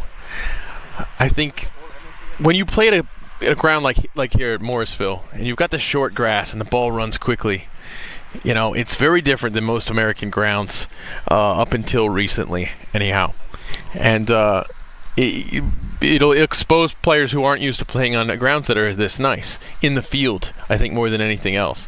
But I've seen a lot of good things from Orlando today. And that's another one of the brilliant parts about minor league. You mentioned grounds like Morrisville, up until a couple of years ago, weren't really available around the country. Now you're seeing more and more real facilities be brought up. Prairie View has been up there. You talk about Grand Prairie as the gold standard now in the States. You think about the new Orlando facility. Think about the New York Ovals and what they're becoming. You think about Morgan Hill out west. So Musa Stadium. There's plenty of options and plenty of things that are coming in and coming out and really providing this amazing opportunity to experience the game at a high level and also learn what it's like to field at a high level. Because it's very different from your typical Saturday Sunday league where you go and the grass is up to your ankles and you don't really have to worry about the ball coming to you. There's a lot of time in place, and that's a huge difference. And it's been brilliant to see that over the course of 5 years. And we've wondered, we've speculated about who's going to come in with the ball, and it looks like the captain's calling his own number, and that would be number 30, Chanderpaul with the ball. Yeah, Dajnarayan Chanderpaul has been known to do this, especially in minor league cricket, just roll his arm once or twice, and not something that is uncommon for minor league captains. Think about Sharad Lumbo, who will probably bowl at some point today, Jaskar Malhotra when he was a captain. Well, that is not the way to start, but tremendously done at fine leg. Agni Chopra will be absolutely disappointed. Hasn't left the position of looking at fine leg because he knows 3 feet left or right, and he's picked up a boundary. That's the area for Dajnarayan Chanderpaul. And Agni Chopra again involved in some haphazard running. Yes, he is quite aggressive with the running. He is ready to go. He is ready to get back on strike, I think, Chopra.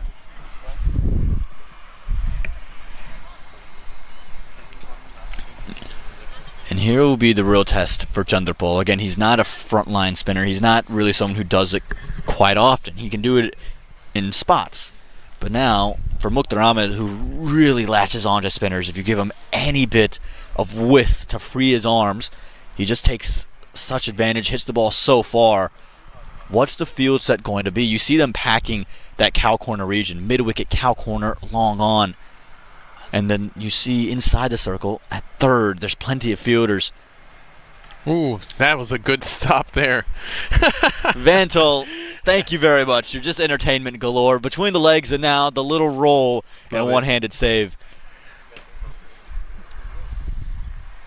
Oh, here you go, Vantel. Yeah, I love that stop. At the length of it, he's got great length, first of all. I mean, he'd be recruited by Syracuse for sure.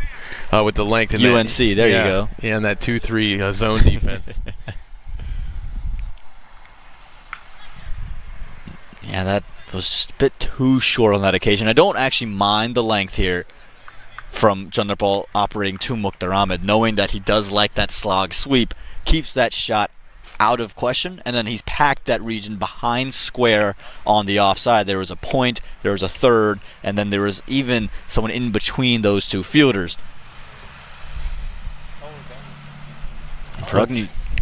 Let's see how Chanderpaul approaches Agni here. He's going to dart it in again. Ooh, put some turn on that one.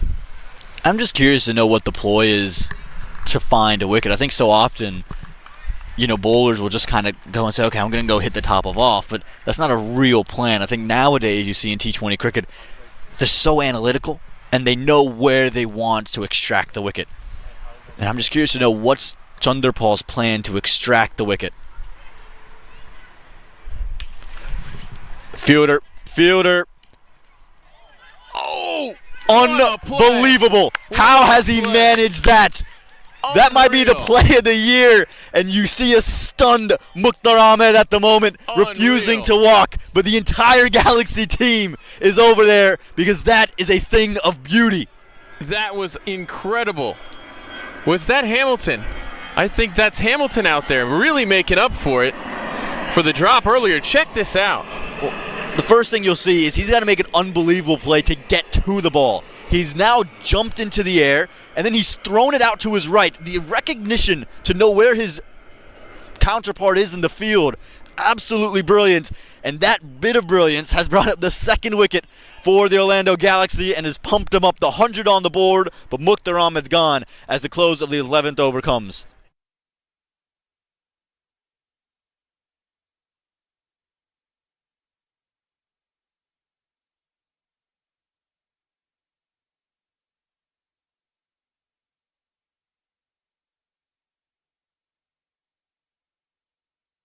Have a second look at this, Nate. The athleticism on full display. It's an incredible effort, first of all. How he stayed up long enough.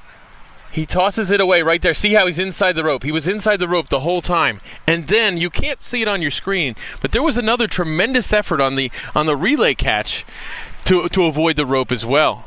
Amazing. That's got to be maybe the best catch I've seen here at Church Street Park ever.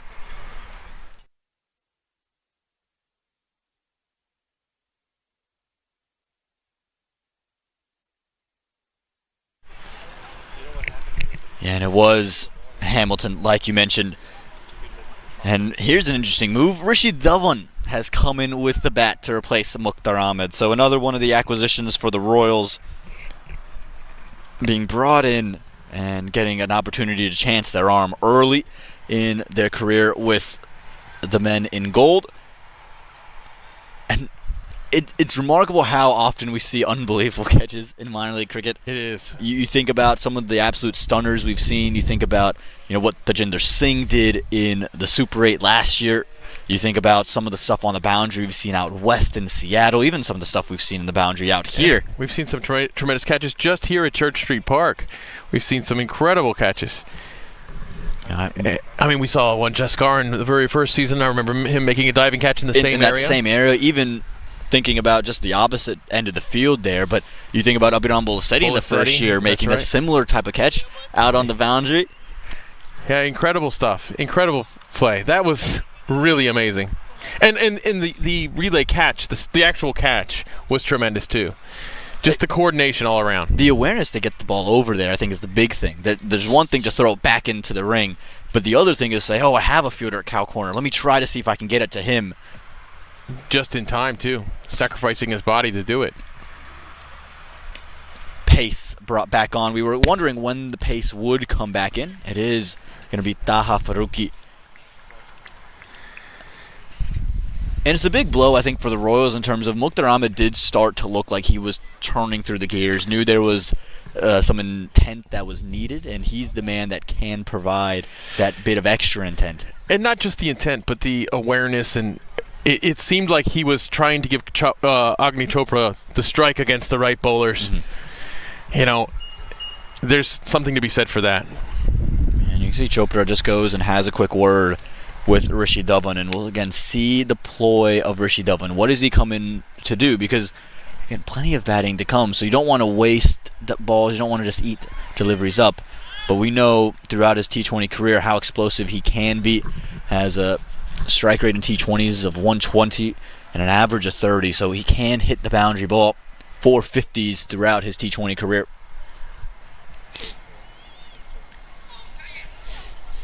Yeah, no surprise that they'll continue to turn singles here. Plenty of runs on the board. We've just passed that halfway stage. Hundreds on the board. You're looking at maybe 200 as a possibility. We talked earlier, and you said 150 could be a real good score with this surface and this ground. I was thinking somewhere of the 165 to 175 range. But you look at what the Royals and the batting they have, you're thinking they can get to 190, 200 and really put the Galaxy under tremendous stress. It's really tough to gauge it because of how deep this Royals batting lineup is. It's very tough to tell. Loopy there from Faruqi, which is a little different than what we've seen from him so far. Yeah, he's struggled with his consistency so far, and I think it's plagued his career just because of the nature of his run-up. Again, you see him almost come to a halt, and he's trying to then gain momentum through the rotation at the crease, and that can be varied at times. So you just see him struggle in that part of his game. And again, a tremendous stop from Christopher Van Tull saves what would have been probably 5 wides. Excellent stop once again from Van Tull. Now in the south here, we've got some really entertaining keepers to keep your eyes on. Obviously, Jamar Hamilton from Atlanta. Who's keeping for Morrisville this season? Is it going to be Sahar Swethan? He's fun to watch too.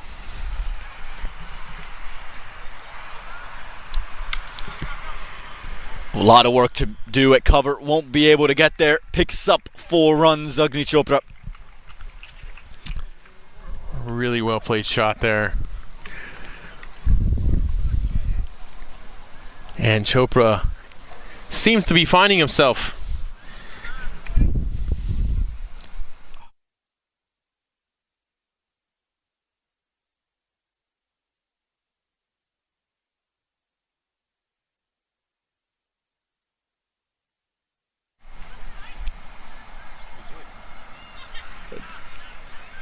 I think that came off the pad. Surprised to not see a bigger appeal. Maybe there was a bit of bat on the way through. But Chopra quietly has moved to 42 off 31. Remember, he was really operating at 18 off 18, and now he's really found his way back into the right stage and the right flow of an innings.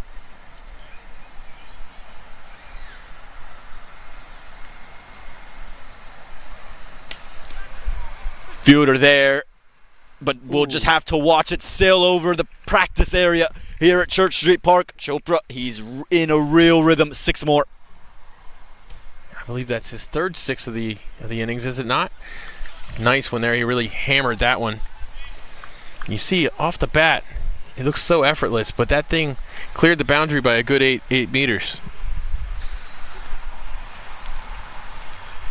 Yeah, for a moment you're holding your breath. You're like, given what we've seen on the boundary, is there an opportunity? But Chopra's hit him so clean today.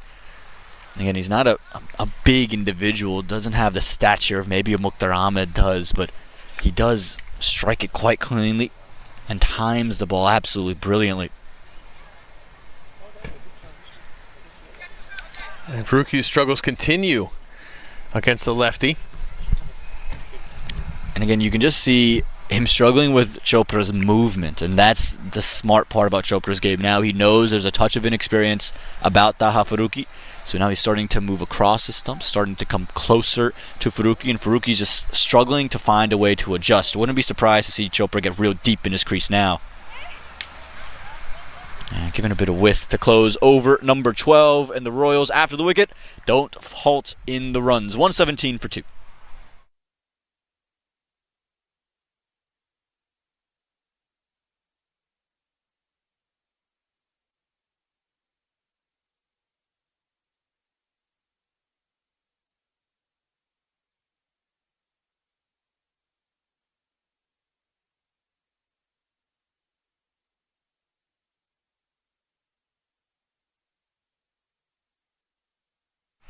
Number 3 debuting in minor league cricket today, and could do something quite special on debut for the Baltimore Royals. He's, again, managed the innings well. Opened the batting, was going at a run a ball, didn't try to force anything, and then a sudden explosion. 3 4s, 3 6s to his name, and he's carrying the bat through here for the Baltimore Royals into over 13. And a full toss will gift him his 50, the first 50 of Agni Chopra's young minor league career. And he's done it for the Baltimore Royals and will get the standing O that he rightfully deserves. And the first 50 of 2025 minor league cricket season in general belongs to a superstar from India. Agni Chopra, real fire underneath this young man. Drafted in the first round into Major League Cricket this past season by MI New York. Only got a couple of games, didn't have the runs, and he knows he's got some work to do, and he's doing it already in minor league. And this is the other part about his game that's really special. His ability to run in. You see right there, he was ready to come back for a second. He was. He was on it. He was looking for it, and it reminds me of Abdullah Malik when he was here a couple of years ago. I was just going to say that. I think they would be in trouble if they were in the team together. Well, I don't know who would be in trouble. Would it be them or would it be the opposition? The amount of singles they would that's right. snag Maybe along. they'd be on the same wavelength. And again, Chopra's been effortless in the way he's gone about his innings. He's picked his spots quite well. And I think the Royals, with all of their firepower, probably need a bat like that. I think he's a very good opener for this particular ground. The way that he's played, he's kind of eased himself in and accelerated when he could.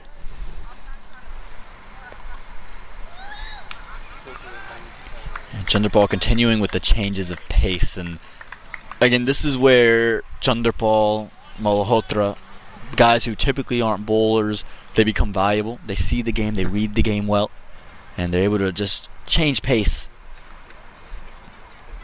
keep asking different questions. And again, Agni Chopra very quick. He wanted that single, and Chanderpaul hasn't had the same threatening ability really against Chopra. Chopra's looked very comfortable against him from the outset.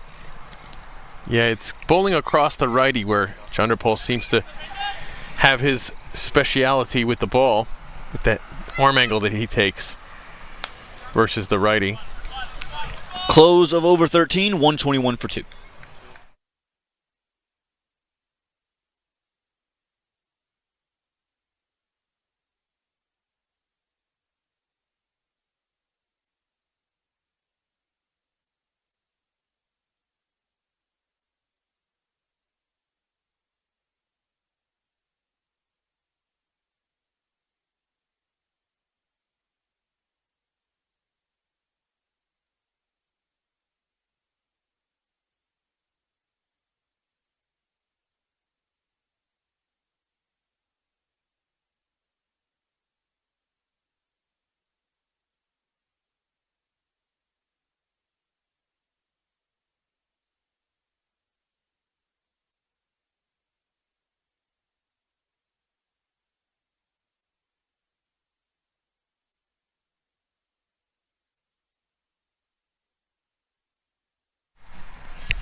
Here we got Orrington Hamilton in with the ball. We've seen that incredible play that he made the assist on the catch.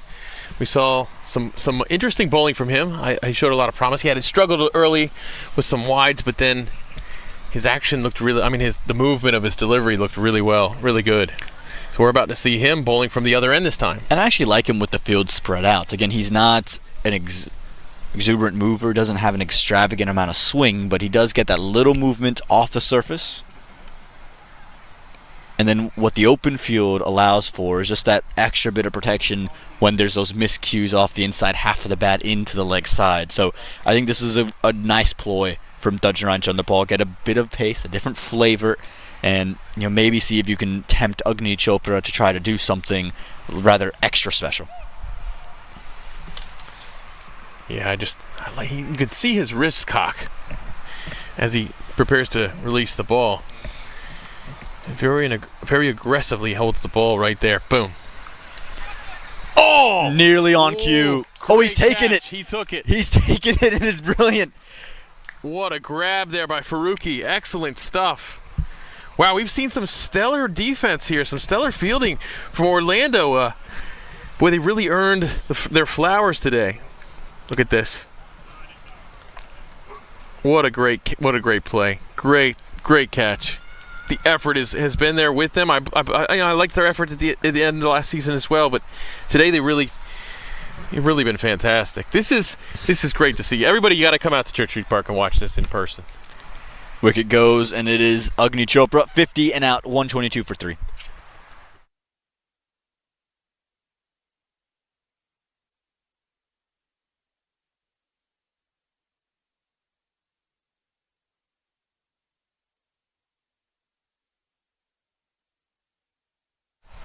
One major leaguer replaces another. A champion replaces another.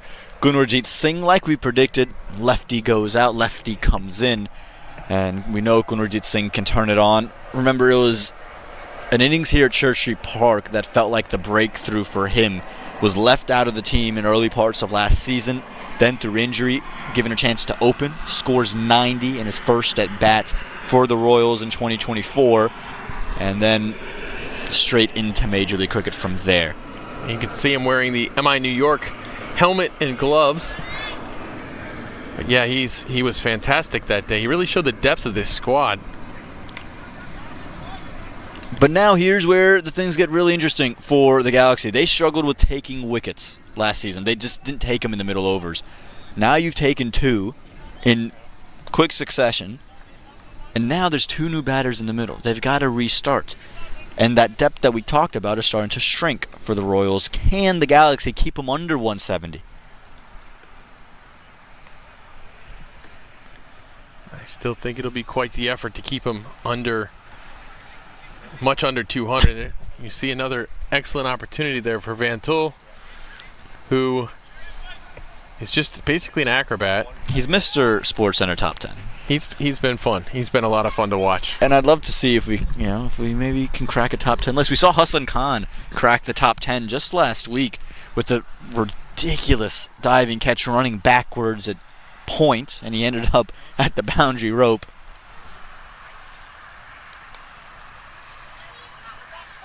And Van Tul is after it. He is hauling. That's quite brilliant. Even for a bigger individual, he's able to really move in a hurry. And it's a great acquisition for the Galaxy to bring him in. Again, played in the East last season, played with the Philadelphians. And he's someone who adds tremendous value, not only behind the stumps, but even with the bat, can be real valuable. True, and that was a deep team. So, I think he's going to fill a much bigger role here, much bigger responsibility.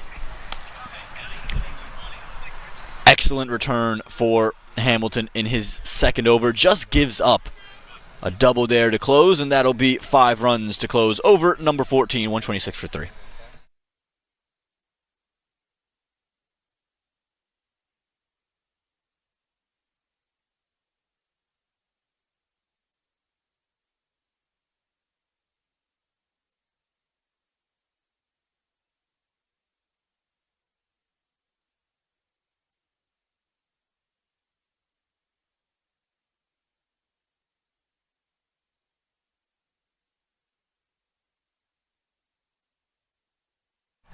This feels like it fits the ploy of the captain, Divisional Chunderball. Two right-handers, and we've seen him have the most success against the two right-handers. Darts it in quick, keeps everything moving away, and dares them to access third to backward point. Yeah, and historically, this is a good tactic here at Church Street Park. Quicker delivery across the righty. Again, he's packed that region of the field, and why that's so evident and why that's so important. For Rishi Dublin, he doesn't have the time to swivel onto the back foot. He doesn't really have the line to try to heave it into the onside. There's not many places you can go. And that one he's picked beautifully. That'll be 4 runs. I don't know, maybe just saved in the end. Brilliant work on the rope. Again, the Galaxy, they've been up and about in the field.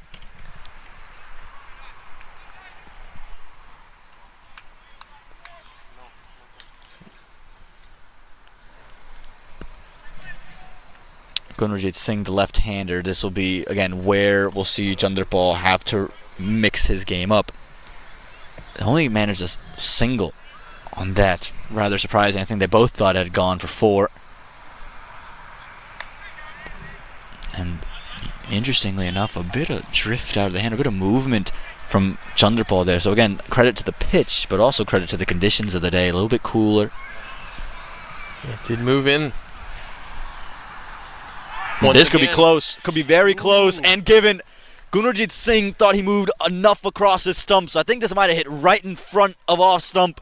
And Chunderball picks up his second. I think it hits it just does clip, I think, as far as where it hits. Let's take a look. You see it drift in right there. Oh, what a delivery. That is definitely the off stump. Brilliant. Big celebration from the Galaxy as well. The 4th wicket falls. It's Gunarjit Singh who just goes for 3. 127 for 4.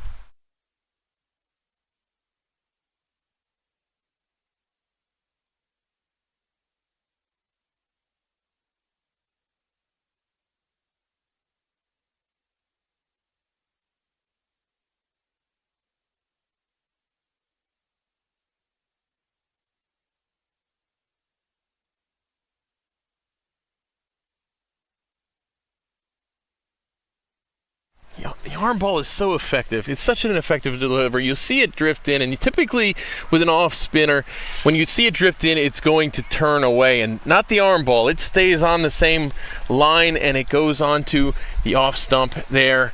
And Gunarjit Singh didn't think it was, but it certainly was plumb on that stump. Yeah, it looked very, very good. And now another lefty replaces another lefty. Another major leaguer replaces another major leaguer. This time it's the man in yellow that will be represented. The Texas Super Kings' very own Mohammad Mohsen made the move over to the Royals last season from the Michigan Cricket Stars. Comes over as a leg spinner, but he is someone who can pummel the ball. We saw him come in 1 down in the Super 8s when they needed to chase 80 in 5 overs. Oh, gone! First ball! Divisional Chunderball has gone straight through, and the Galaxy are really in this game now. Wow, what a delivery. Just gets right through the gate. I'm not sure how well he saw that ball. I'm not sure if he saw it well at all. He was stuck on the crease. There's no question about it. Walking right across the... Watch. You can see it in his eyes. Here we go. Look at this.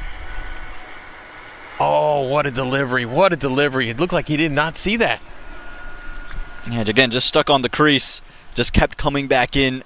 Never really saw where that ball was going to go, and there was really no commitment either way. 127 for 5 as Jaskran Malhotra walks into the middle, and here is the moment. It's a hat-trick ball, a hat-trick opportunity. There's been plenty of chances for it here at Church Street Park, and we've never seen a hat-trick through 5 years of minor league cricket. Could this be the moment? And Malhotra comes in, kind of tastes of his own medicine here. This is the exact way that Jaskran likes to bowl when he has the ball. And he's going to start off against it. Slip fielder in place. Makes sense as to why. Won't expect anything different here. We'll see the approach from Malhotra. He's been brilliant domestically and locally here. He's coming off a double hundred just last weekend. Just someone walking through the field right now. And as he makes his way across the side screen, we'll get ready. Hat-trick ball. There's a couple of folks that keep walking on by. Here we go. Hat-trick ball. Touchdown Ryan Sunderpaul.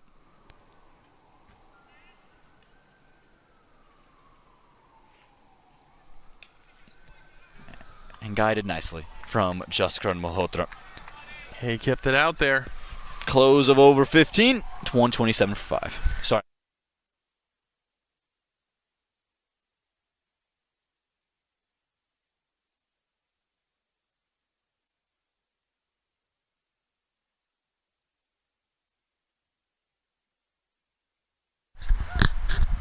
Dajaran Chandrapal might have just turned this game on its head. Those 2 wickets back to back.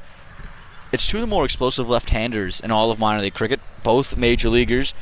And the brilliance of the balls are all you can speak of. Again, it's 2 deliveries that carried plenty of drift as the lights have started to come on, as it's cooled down. This one plumb in front of off stump. And then Mosin here, again, you just see him non-committal with hands and feet. Stuck in the crease, not sure whether to go forward or back. Hands really didn't come down either. And just said, yeah, leg stump, hit me. That was a great delivery. And we've talked up Chandrapal against the righties, and then he goes and takes back-to-back wickets against the lefties. What a stop. Yeah, incredible work in the field yet again here from the Orlando Galaxy. Again, there's been plenty of commitment on full display.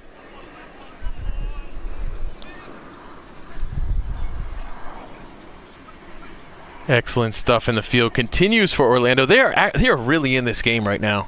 No question about it. I think they have a real opportunity to keep the Royals under 190. And again, with every overpassing, you just feel that, can Malhotra get put under pressure? Is he going to have to go from the word go? Will he get to take his time? Yeah, and again, Malhotra does like to take his time initially to start things off. He'll take the first 10 balls. It's whether can he turn that gear in the next 10. Do you get him out in the first 10? I think these 10 for Malhotra are really the keys for the Galaxy. And you feel the air getting cooler right now. And there's the moon. A beautiful shot there. Beautiful sliver of a moon tonight. Slower delivery. I feel that the Galaxy's pacers have used that slower delivery at the wrong times. It almost feels like you're letting them off the hook. Right now, neither Rishi Dhawan or Jaskar Malhotra are going to try to hit you off a length. If it's a full toss, they'll go straight after it. But anything on a length, they haven't gone after.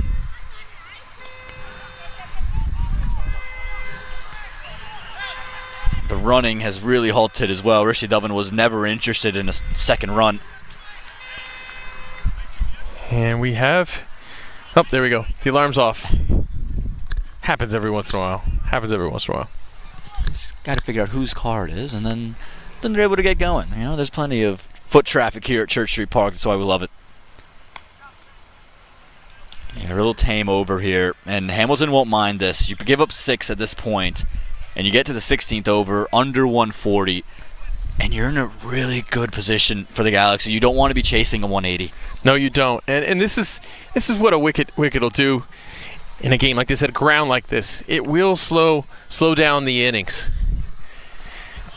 And they got 5 of them too, so 5 is definitely going to slow down the innings at this particular juncture in the 16th over.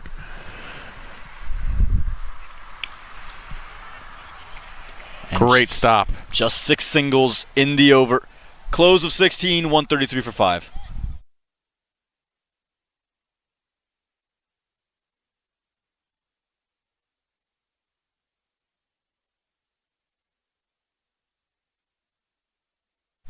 Sunsets and Church Street Park. It must be minor league cricket, Nate Hayes. Yes, this is what we love here. I'm telling you, I'm so excited right now. I'm so happy to be here doing this game. Finally, been waiting for this night, and here it is. Opening night of minor league. No other matches today, but plenty of action that will go on throughout the weekend. And here at Church Street Park, 8 matches over the course of 5 days, a triple header on Saturday. We said we can't get enough cricket. That's prime example. And Divisional Chanderpaul operating in his 4th and final over. His figures through 1 ball of 4 overs. He's 3 for 9. No. Don't cross that, please. Don't cross. It's rather remarkable. He's just now given up a 10th run. Divisional Chanderpaul, and he's not your frontline spinner. No. This is tremendous. 3 wickets. He's a third of the way into his final over. Who would have guessed this would happen?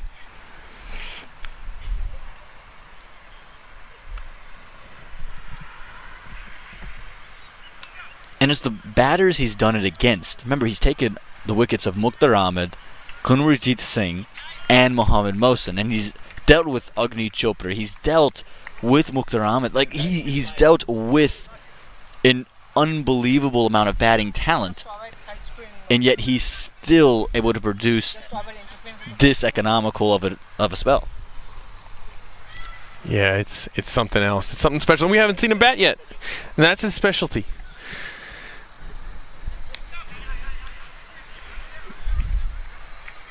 Yeah, and you're wondering, when do these individuals in Malhotra and Dhawan start to up the ante? You're looking at headed into the final 3 overs here. You're at 137. You're probably below par. And you have the power and still the depth to go out and tack on another 30, 40 runs. But easy. You're starting to run out of deliveries to do it.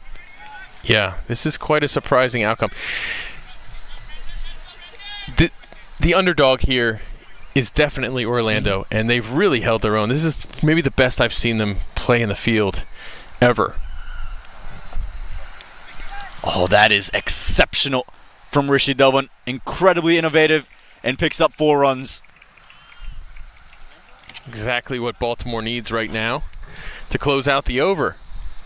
142 for 5. And take another look at it. Just using Chanderpaul's a little bit of pace that he likes to put on the ball. Perfectly placed. Yeah, and it's the boldness of the shot as well, given the line. Look where he's taken this off of. He's taken this off of middle stump. If he's missed this, it's plumb in front. So again, it's the ploy that the flip has switched. There is that intent that has come into the innings now of, okay, there's 3 overs left. We've got to go and get ourselves 170. We cannot give the Galaxy a sniff with the bat. This is a batting lineup that it's new. It's not as deep. They don't have the major leaguers in store. Yes, you have Divisional Chanderpaul, who's opened the batting in Test cricket for the West Indies, but outside of him, you're looking at a batting lineup that wouldn't have the confidence and the matches behind them. And because of that, the pressure isn't off Orlando. Mm-hmm. They are under pressure here to continue to suppress this score. Yeah, you would be very aware of what your abilities are. Now, obviously, the Galaxy would feel confident in their batting and trust themselves to tack on a score of 180. But given your new year, new units, a lot of moving variables, and talking about moving variables, plenty of folk walking through the side screens. And again, that public park aspect of Church Street Park, it's the best thing about it, but can halt play from time to time. And Rishi Dhawan has decided to go, but he's only gone as far as long on. A 6th wicket goes on the board for the Royals, and a 2nd for Orrington Hamilton. Hamilton, what a game he's played so far. What a job. Excellent stuff there.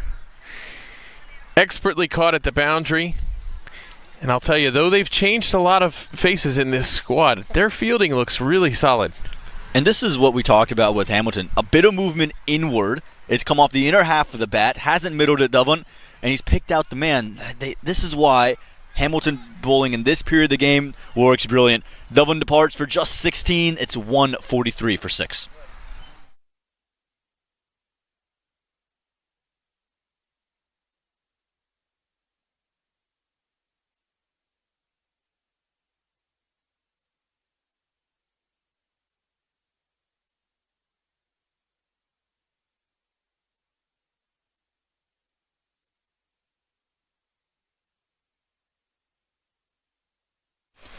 This man might be the star of the day. I know we've got a 50 from Agni Chopra, but Orrington Hamilton, the beautiful catch along the boundary, and now 2 wickets to his name. And now we see Rishi Ramesh, the former USA Under-19 captain, would have just seen a couple of his old Under-19 teammates qualify for a second consecutive Under-19 World Cup. First ball wants to go. And put down. Put down. Put down in a way that was chance. rather awkward. It just never felt like he was at the ball. You can see him, Manav Patel saying, I couldn't see it. Look at his hands. They're nowhere near the ball here. He hasn't seen that at all. No, that's tough. That's tough. Running in is always the hardest, if you ask me. Running in is very difficult. Shorter ball disrupts Ramesh. But again, those are an opportunity. That's you got to take. You at least got to get your hands to it. Yeah. He was in a position to at least make a play on the ball, but again, he hasn't seen it. It's different catching under lights, but you take a look at his reaction after, and we'll keep this thing rolling as long as we can. Hasn't really gone there. Yeah, just I don't know if we'll have time to get to it, but at the end of it, he points to his eyes and then shakes his hands. He just didn't continue running. Oh, incredibly well judged and stopped. Saves 3 runs, and maybe for his own well-being there, Hamilton. Wow. You're seeing everything right now. It's all happening. That's what minor league cricket is. It always is happening, and there never seems to be a dull moment when we get out under the lights at Church Street Park. Rishi Ramesh, though, he understands it's not a time to try to set in. It's a time to score. Goes after it, and will be an unbelievable take in the end. Dajanarayan Chanderpaul tracked that all the way from backward point. And what would be a third brilliant catch here for the Orlando Galaxy. This is just great cricket. Orlando, where did you come from? This is amazing. Look at this great catch. What a tremendous. That's a first-class catch right there. First-class catch from a first-class individual. End of over 18, 147 for 7.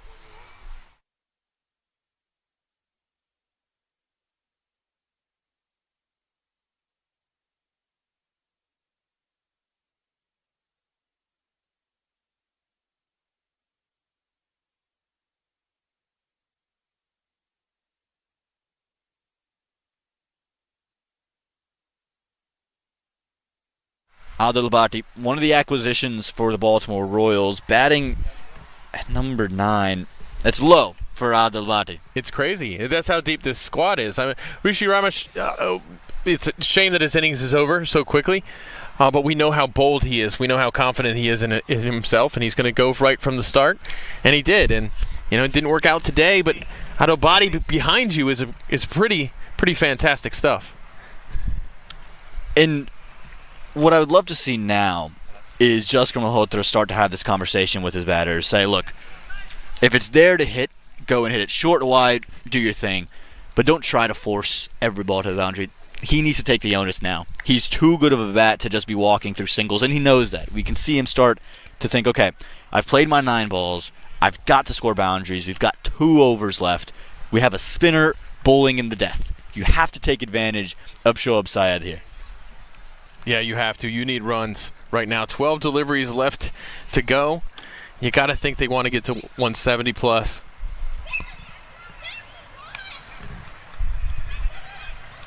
Again, I can understand that you don't want to hit every ball and you trust your batters at the other end.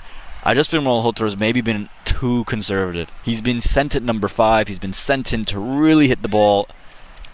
Again, he's got such a great gauge for the game, but you just have to question the tactics at this point, this late in the innings.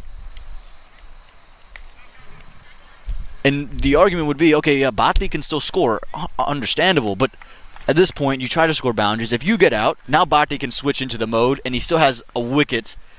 That's right. Before the inning comes to a close. If you just milk it around, then you may be in a real bit of trouble. You might run out of balls here. Yeah, not just that, but the idea, I mentioned earlier that Orlando's not out of the pressure cooker themselves. They know their limitations. But you've got Dajanarayan Chanderpaul on your side. As long as he's not out of the game, you're in the game. Excuse me. And again, you can see both individuals are unable Get a plate. Don't go. to really just tack on runs and add value at the moment. And Malhotra's, you can see the frustration start to set in. Knew he had to do something, but he hasn't. He has it out of the screws, and he's got it all the way for 6. Great shot there. You've been calling for it for the last a couple of overs here from Jaskarin. Well, this is what he's capable of doing, and he knows this ground. He loves playing at this ground. He scores big at this ground. So he's finally letting the arms fly. And again, he's got an ability to score in various different pockets. He's brilliant down the ground using his feet. And so surprised to not have him seen it do it sooner. What you want here is a single. Last ball of the over, you need Malhotra to be on strike, whether it's pace, whether it's spin. And again, this is where the situational awareness would come in. And if you're the Orlando Galaxy, maybe just throw in another fielder in the inner ring. Oh. A couple of delayed appeals and the worst result possible. Malhotra knows it should have gone to the boundary, and it'll be off strike to start over number 20. Have a second look.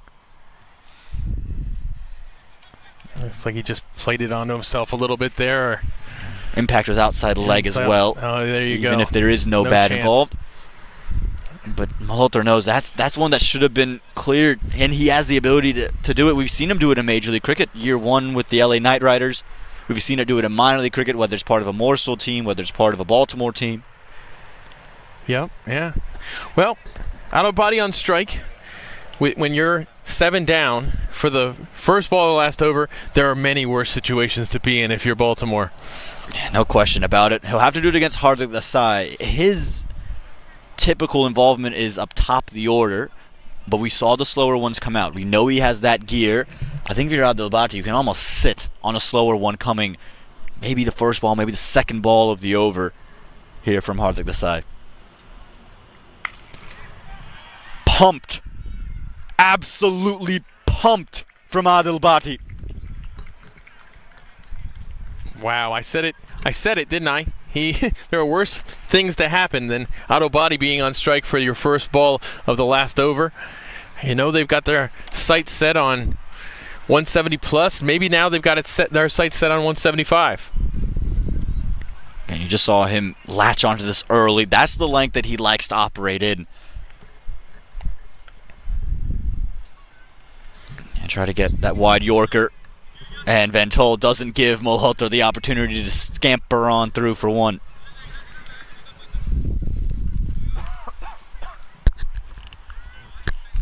Yeah, I think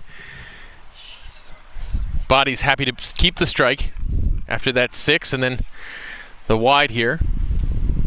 7 runs off the first ball now due to the extra. What? There's a slower one. Gets through Adil Bhatti. Tempted him, and Hardik Desai wins out. Hell of a delivery there. That was fantastic. You saw the ball. Watch it slow and watch it move, and then cut right back in. Beautiful delivery. Almost like a fast off-break delivery there. And again, incredibly smart. Knew Bhatti was going to go for the heave. Slows it down, and Bhatti pays the price. Gets the big 6, but has to walk out. 164 for 8. And Malhotra kept off strike. That might be the biggest part about this, as the young Aryan Batra, who is world caliber with the ball in hand, does bowl a lot of those change-ups.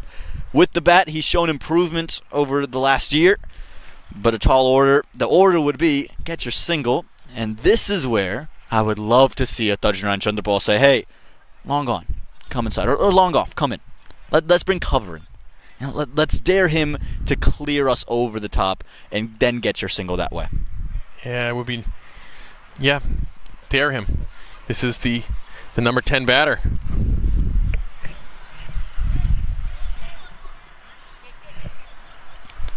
Yeah, you can see the shift in field here. Third comes inside the ring, so not going to gift that easy access point.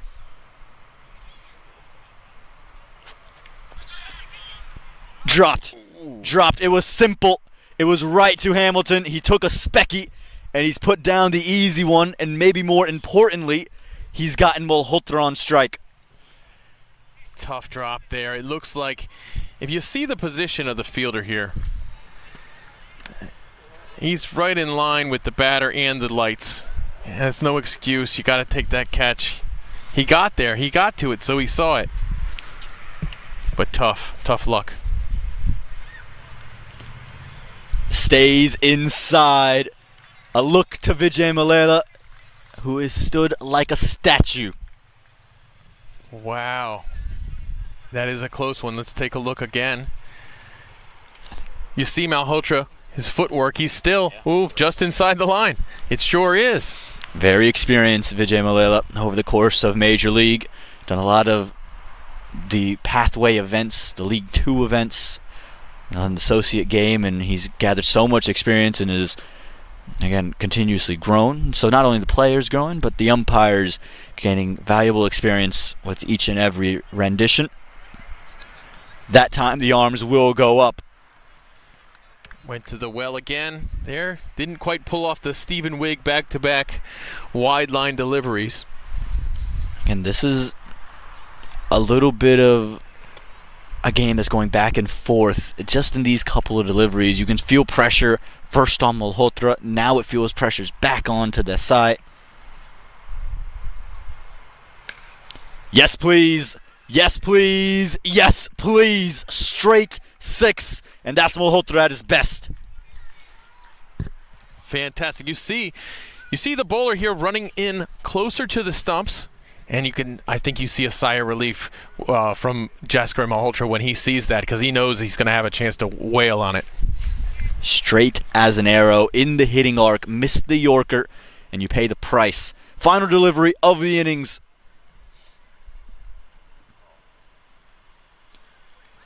That time gets it right. And I'm not sure why Malhotra doesn't go. You can see Butler says it's the last ball.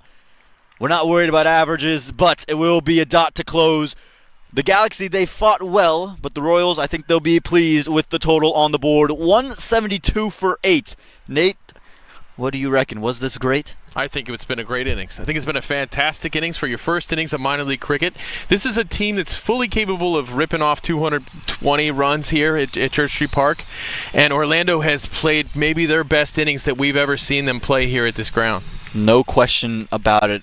Orlando was brilliant in the field. 2 big drops, you'd say. Maybe a third, you could call it. But with the bat in hand, the Royals, they were started off brilliantly from Agni Chopra and Sharad Lumba. Big partnership from them in a 50 for Chopra. But a string of low scores to close out their day. Malhotra gives them 21 in the back end. But you feel really good about the Galaxy, what they did with the ball and in the field, Nate. 100%. I think if you're Orlando Galaxy now, if you're Tajuran Chanderpaul, you're happy. You're very happy because you have a great chance to take over right now. And we look at the bowlers. Orrington Hamilton was absolutely fantastic in the fielding with the ball. Tajuran Chanderpaul, absolutely incredible. So I thought we saw great bowling efforts, a lot of good variety. And clumps of wickets, very important for the Galaxy. Well, we'll have to wait and see what happens. The first minor league clash of 2025, and it doesn't seem like it's going to disappoint. Join us in the second innings. Will we see the Orlando Galaxy claim a win early, or will the perennial favorites in the Royals get on to their winning ways?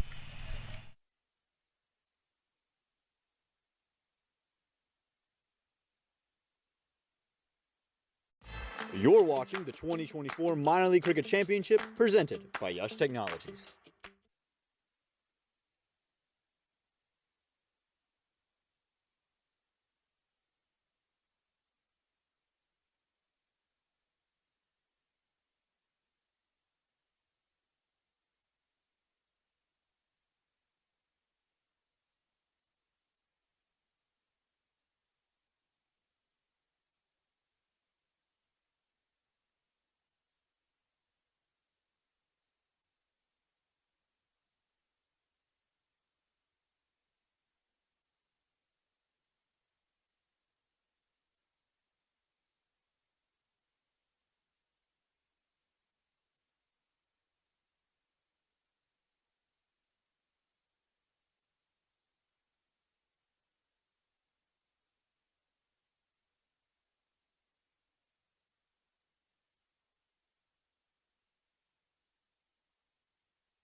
moves the ball like crazy.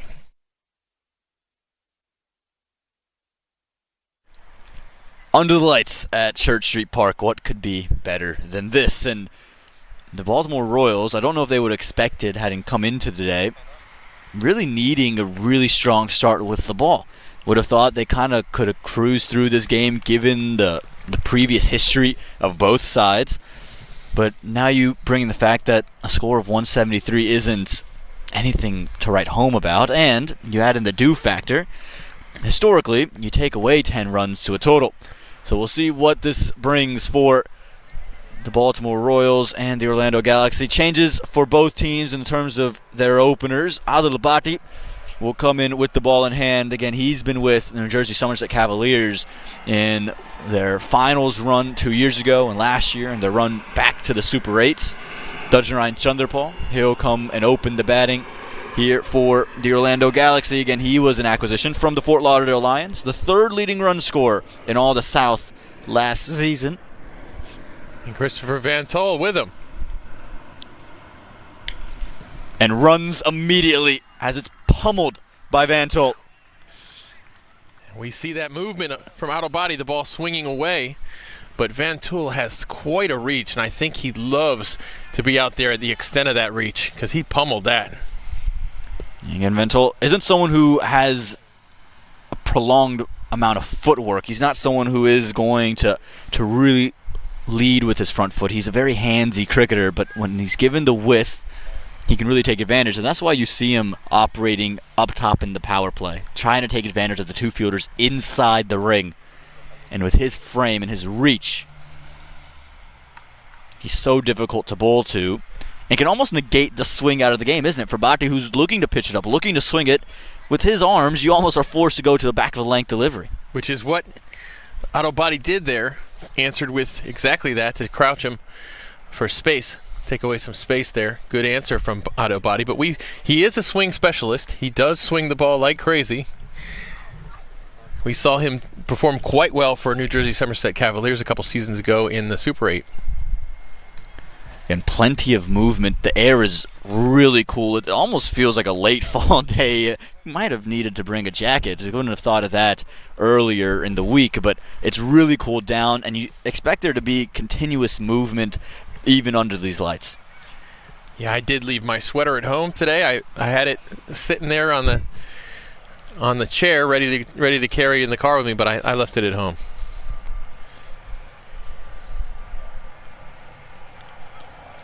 And a couple of extras from Bhatti, just struggling with a bit of control. He's operating with a slip fielder, so again, an aggressive start for the Royals, and typically they are aggressive. Really, last season we saw the height of their aggressiveness. I think you saw the intent from not only Malhotra but Mohamed Mohsin. They have this real aggression and fire as fielders, as a fielding side. Loaded with talent on both sides of the ball and in the field.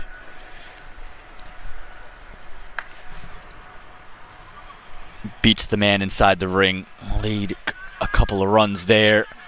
Van Tol turned down from Chanderpaul. So this is what you wanted to see coming into the day. Dajnaran Chanderpaul, what can he bring to this Orlando Galaxy side? Well, he brings a lot, typically. And when you look at his strike rate, for a guy who's scored as many runs as he has in minor league cricket, strike rate doesn't seem that high. This is good. This is a great situation for him. It's not an unattainable total for this team. You want Chanderpaul there for most of this innings.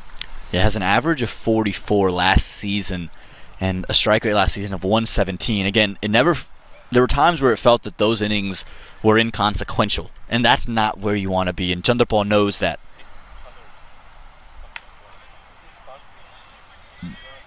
And I think if you're Bhatti, I just want to test Chanderpaul a bit here. I want to see him drive early. I know you went back of a length to Van Tol, but you have some runs to play with. You're getting the ball to move. You've got a slip fielder in place. Let's be aggressive. Let's match the intensity here. Absolutely. Try to get him before he's comfortable. Although I don't know if Chanderpaul's ever not comfortable.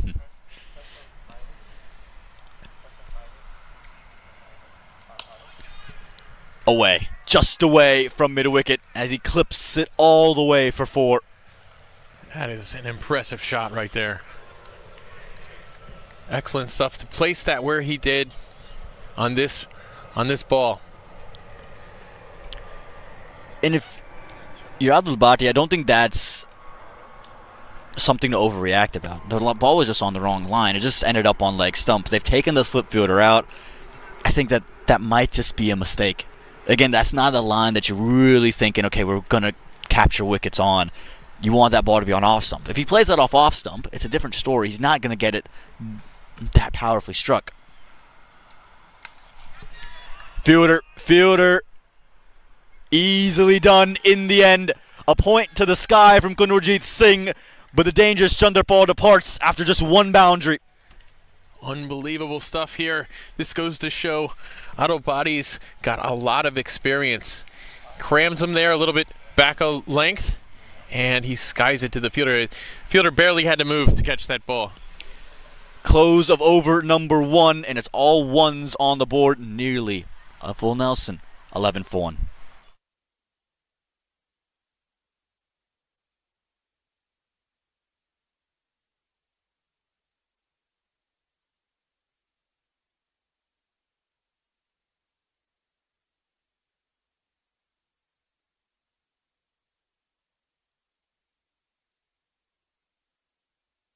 Wow.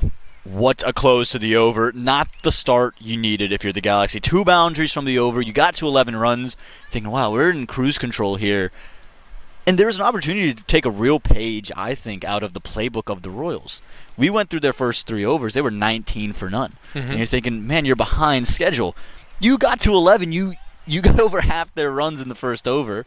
And they got themselves up to 54 for 1 at the close of the power play. That's right, yeah. You know, and we were just saying, Chanderpaul seems comfortable. He seems like this inning seems kind of custom built for him. Ease it your way in, especially as you mentioned the way Baltimore did. And boy, they're going to miss him. I think. Let's see how they go from here.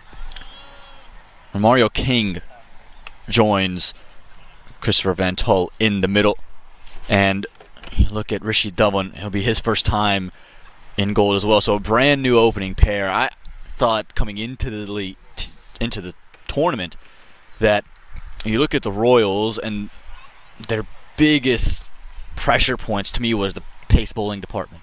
I thought Zayed Alam was a huge miss for them. I think it's probably an underrated loss that they had. I thought he brought so much to a bowling attack that he swung the ball, he got good bounce, good pace, and he was just a different flavor than anything else they had. And then you could couple him around all the spinners and Aryan Batra. But to bring in Rishi Dhawan and Adil Bhatti, a lot rides on them, but also they have the experience to back that up. We are missing Jaskar and Bhutar also. Oh, hello. Well kept in the end from Malhotra. A smile across his face. He got some cheers in the crowd as well. Wow.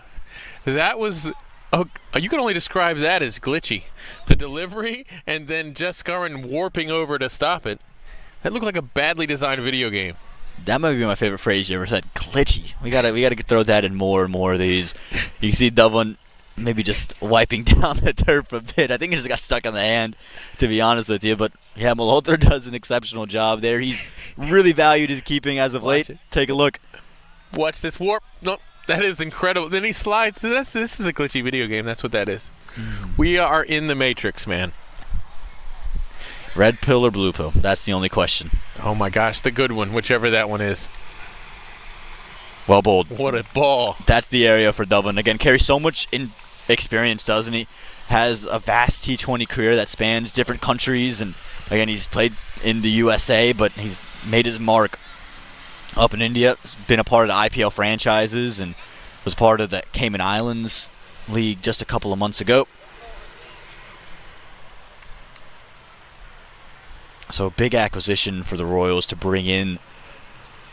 And with the ball has across his T20 career. Hey guys. Just fell short of Mukhtar Ahmed. Again, this is someone who carries that strike rate across his T20 career of 20. And he nearly picked up another one there.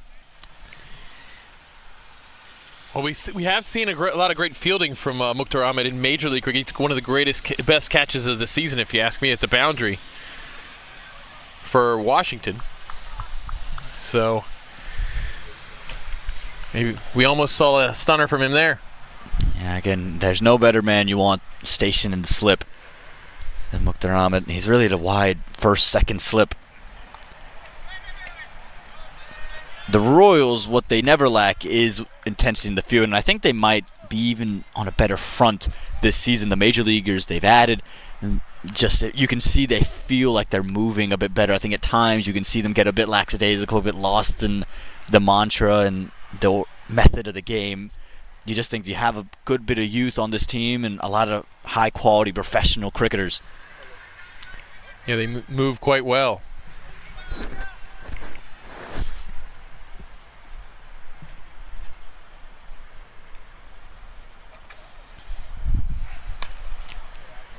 And to keep Van Tol at bay is big. A little misfield from Rishi Ramesh there. A little bit of a commentator's curse. You praise him quite a bit, and then you get one to come off the knee. See, they're trying to take away the space for Van Tol, take away his ability to get his arms out.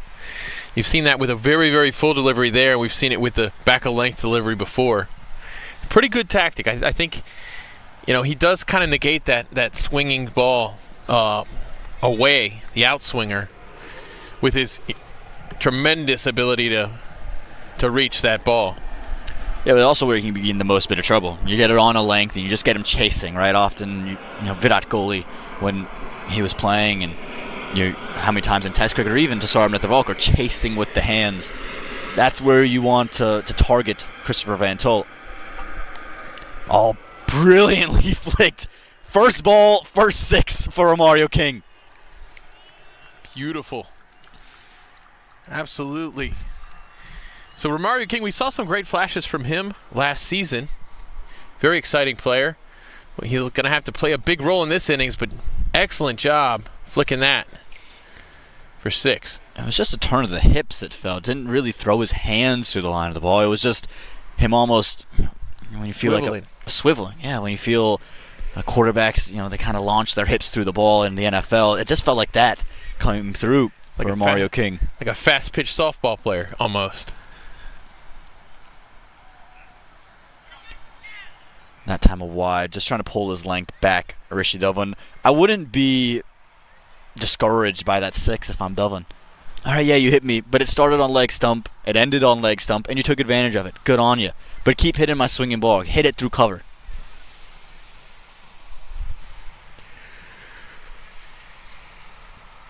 You see the field change now. They've added that deep mid-wicket fielder, bringing in that fine leg, and a long on in place as well for the Baltimore Royals. So really opening up that offside to Romario King. There it is. That is the line and the length. Close of over number 2, 20 for 1.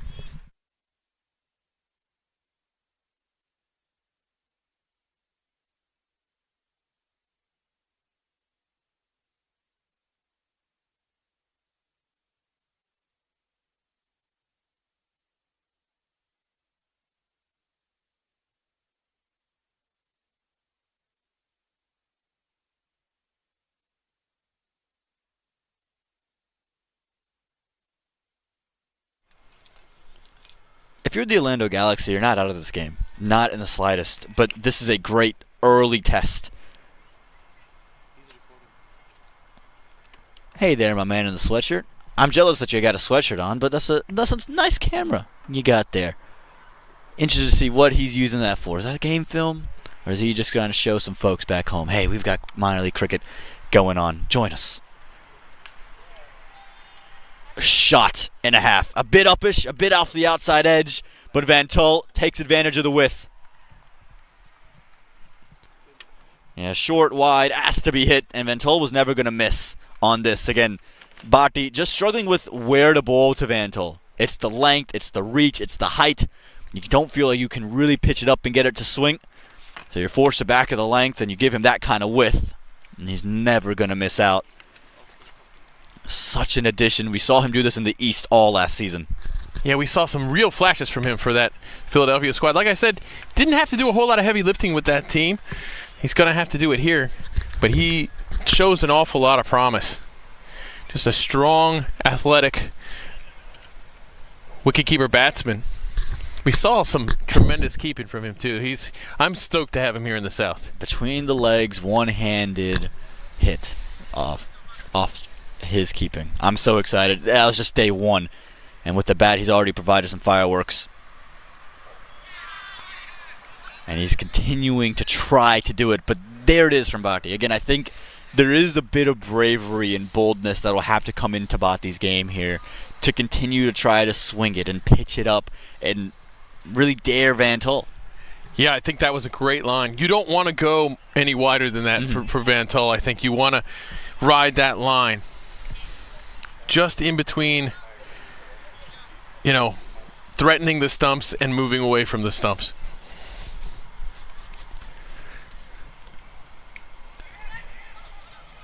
Got big on Van Tull there. Rishi Ramesh, very quick, stationed at fine leg. You see him continuously varying it up on Van Tull, and I think that's so key. For typically as an opening bowler, you want to be able to hit 6 balls on the spot. You want to really operate in one area.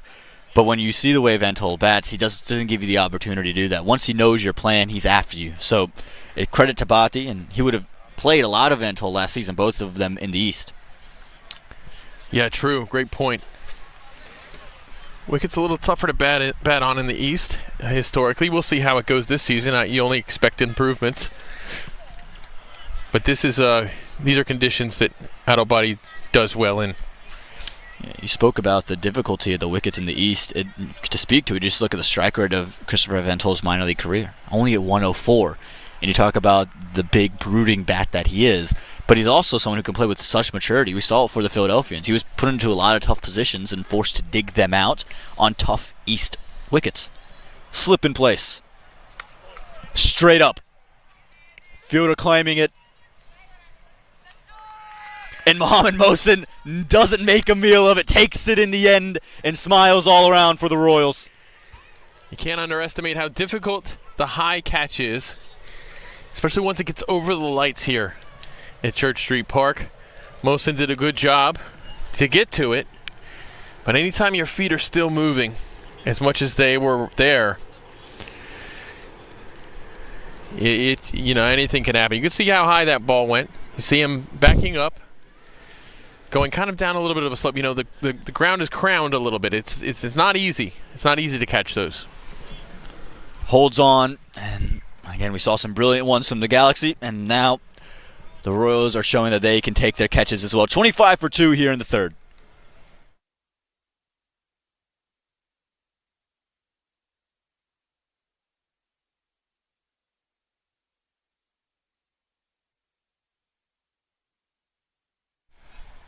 Some youth to be brought out, and you're very excited about this. Danish Gavripakkam, didn't see him with the ball, but he's out with the bat in hand.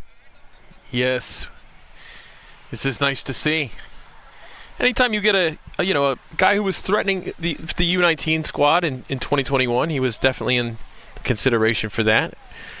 You see a player like that batting in a position like this in minor league cricket a couple years later. This is good. This is the way cricket needs to be going in this country. Players being developed and linking that youth to adult. That is an unbelievable delivery from Adil Bhatti. The swing displayed. Very well done from Gavripakkam to keep it out. You mentioned Gavripakkam. He's represented a lot of teams down south. He's played for the Fire. He's played for the Lightning as well.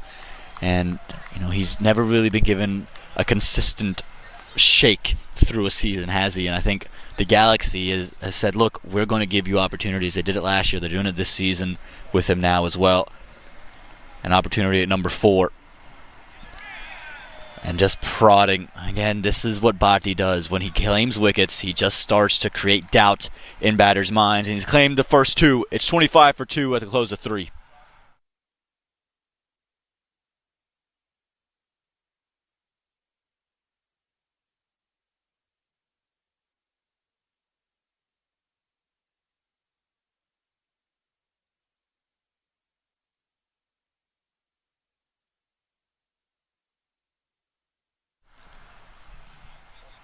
And again, this is where the Galaxy have to really find themselves. This is a team that scored a lot with Dimitri Adams. They scored with Dajran Chanderpaul in the years previous when he was playing with them. Mm-hmm. He's now back. But where are you when that individual, your star batter, doesn't have the big game or just doesn't bat through the innings? Right. Typically, historically, they haven't been a side that's able to win many games, and it's shown that through their record. Yeah. This is why you bring in a Van Tol, why you back a Kaveri Pakkam. But now it's not played on paper anymore. No, and also the Akeem Dotson, they had him in the past, and he was more of a guy who would try to stick around, And they needed someone like that. They did. They do need somebody like that. Now you have Van Tol, who has shown that he can do that as well. You kind of want to let him loose, though. You kind of want to let him have at it. And that's where he felt disappointed with Dajran Chanderpaul. Having seen the two boundaries, there's just no reason to try to force a third. Because what you don't want is in the power play for Van Tol to start looking for ones. That's right. Yes, you don't want to have him soaking up dot balls, but you want him to continue to be aggressive and continue to look to score. That ball there, that's perfectly played. That's what he should be playing it. Sure. But you don't want him to go into a shell. No. And for Kaveri Pakkam, I think the one thing here is, look, where's your singles? Find your single options. Don't rotate. Force boundaries. I think there's a lot of stigma around the power play, and yes, it's important to score in the power play. Oftentimes games are won and lost there, but the 2 wickets have put you on the back foot. The beautiful thing about Church Street Park and about playing in Morrisville is that there is an opportunity for a rebuilding phase, and typically teams that play that phase the best win here at Church Street Park. That's right. There are ebbs and flows here. We see we're at 26 for 2, which is definitely a hole. But take what you're doing well and cut your losses a little bit. 26 after 3.3 overs. If you just look at the runs, not too shabby. You keep going at that pace for the next few overs, you're doing all right. Yeah, just not able to deal with the pace right now. Kaveri Pakkam trying to play that very straight, but just unable to get through Aryan Butler there. And Dava knows what the plan is here. And I reckon you're just going to see one thrown in Fuller. Maybe the Yorker comes in. He's got Kaveri Pakkam on the back foot. I wouldn't be surprised to see him just try to throw one full and straight at the stumps. Great production here from Dewan this over. One run from 4 balls so far.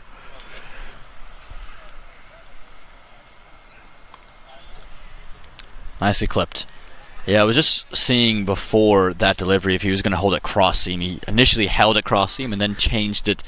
If he was going to cross seam, I think that's where he's going to hit the Yorker. He's going to look to be full and straight, but I think it makes sense. Not going for the glory, looking to continue to get some movement and extract what has truly been good on the surface. Now, for the Galaxy, where there's been all this talk of, this great stuff for the Royals, but that do factor, it's alive. You can see the balls coming onto the bat rather nicely. It doesn't seem to be playing as many tricks as maybe he was playing for Sharad Lumba early in his innings.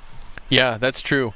I think he left his plan a little bit there, though, in that last ball with Dinesh, because he bowled it to him in an area where he could easily get a single, and I think he might have had him stuck otherwise. That could be gone, should be gone.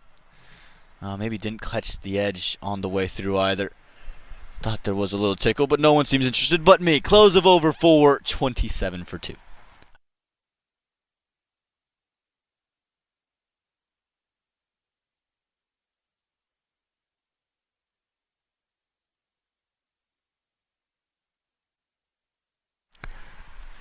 Just getting word that one just didn't carry to Jaskar Malhotra. But a strong start for the Royals. They're all over the Galaxy, and again, the Galaxy just don't want to be in this hole. This team can bat through, and they can put on runs. It's just how quickly do you desire those runs? How do the side can come in and hit the ball? But you look at the middle order, and that's what they lack. That's what most teams lack, right? If you're not named the Baltimore Royals, you lack that middle order batter that provides tremendous amounts of power. Van Tol is that really the lone exception in this Galaxy lineup. Adalbati's third over starts with 5 wides. Ooh, rough start there. Orlando will take it. That's 5 runs. That's about 20% of their productivity so far. They'll take that happily. Yeah, this is where Barty just can't get bored. You get the third over because you're hunting for wickets. Yes, so he's tried the in-swinger. He's trying to see if he can just sneak one through the gate, but we've seen the way he's gotten his wickets is actually just going about his business. Pitch it up, swing it, and then throw in the change-up back of a length delivery. That's right. Yeah, I would keep it off the stumps to Dinesh right here. Cover a puckum. I would keep doing what Adalbati does best. Make him score through the offside. That time, another big wide offside. The slip fielder's gone away as well. I'm not sure that Governor Buckham's intent has really caused that. That feels more of a defensive tactic because they might be just unsure of where Adalbati's bowling at the moment. Yeah, I think Jaskaran might be unsure. I think he might be calling for some elbow pads right now. Been very active. Both keepers today have shown immense amounts of athleticism.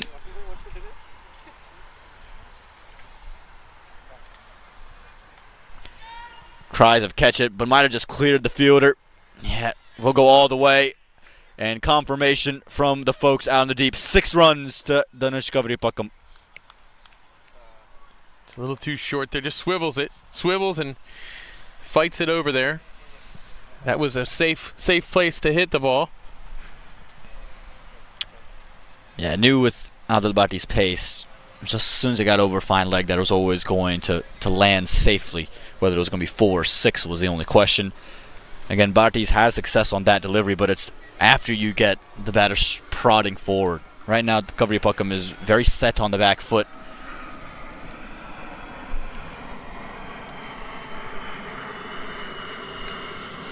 That's the one he wanted on the very first delivery of the over.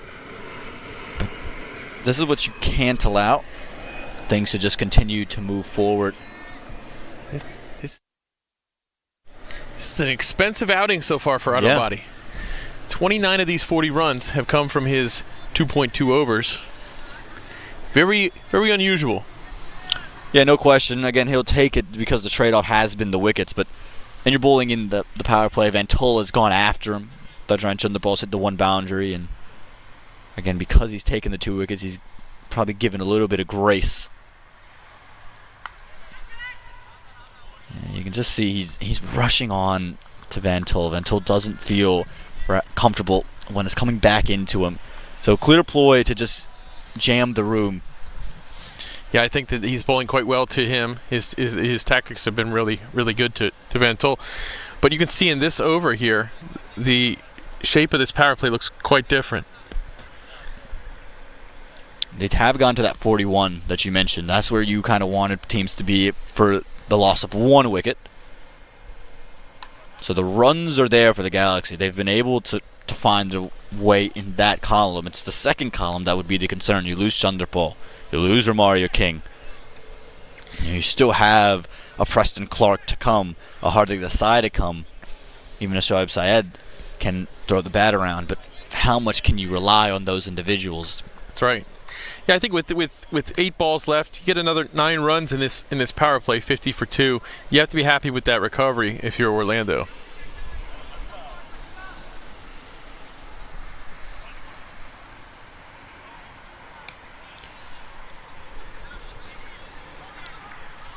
Yeah, just the one coming off, but Gavripakkam I think is playing the role well. He's figured out his role in this partnership.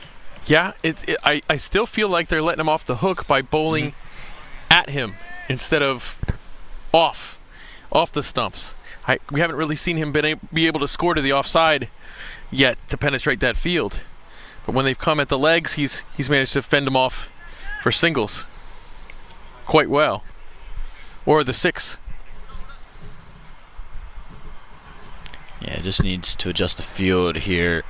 The Baltimore Royals. It does seem that Adalbati in this over has started to go cross seam just a touch, and again that just speaks to a lack of control for Bhatti at the moment. Just maybe a lack of confidence after a couple of wides. It's not what you want being given your 3rd over. Well played from Van Tol to close over number 5. Productive, 43 for 2.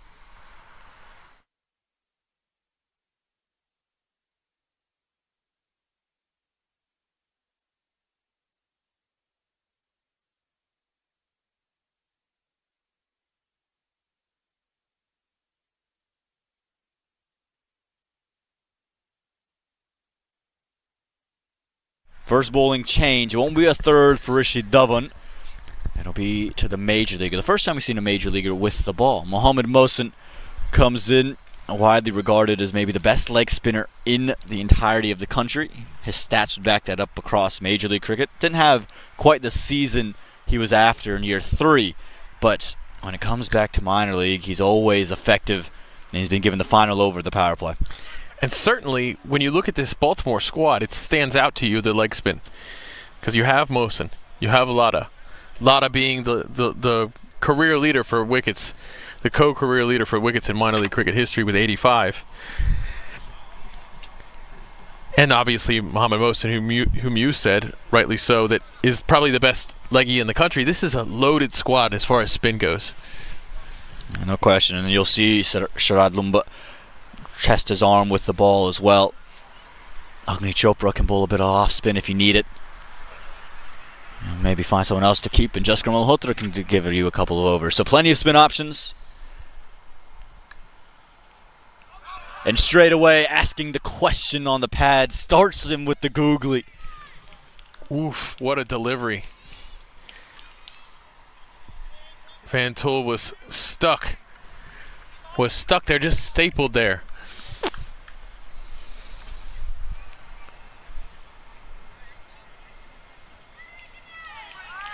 Spinning a web right now. Again, this is the beauty of Mohammad Mohsin. Not at any point today did we see turn on offer, and through 2 deliveries, Mohsin's turned it past both edges.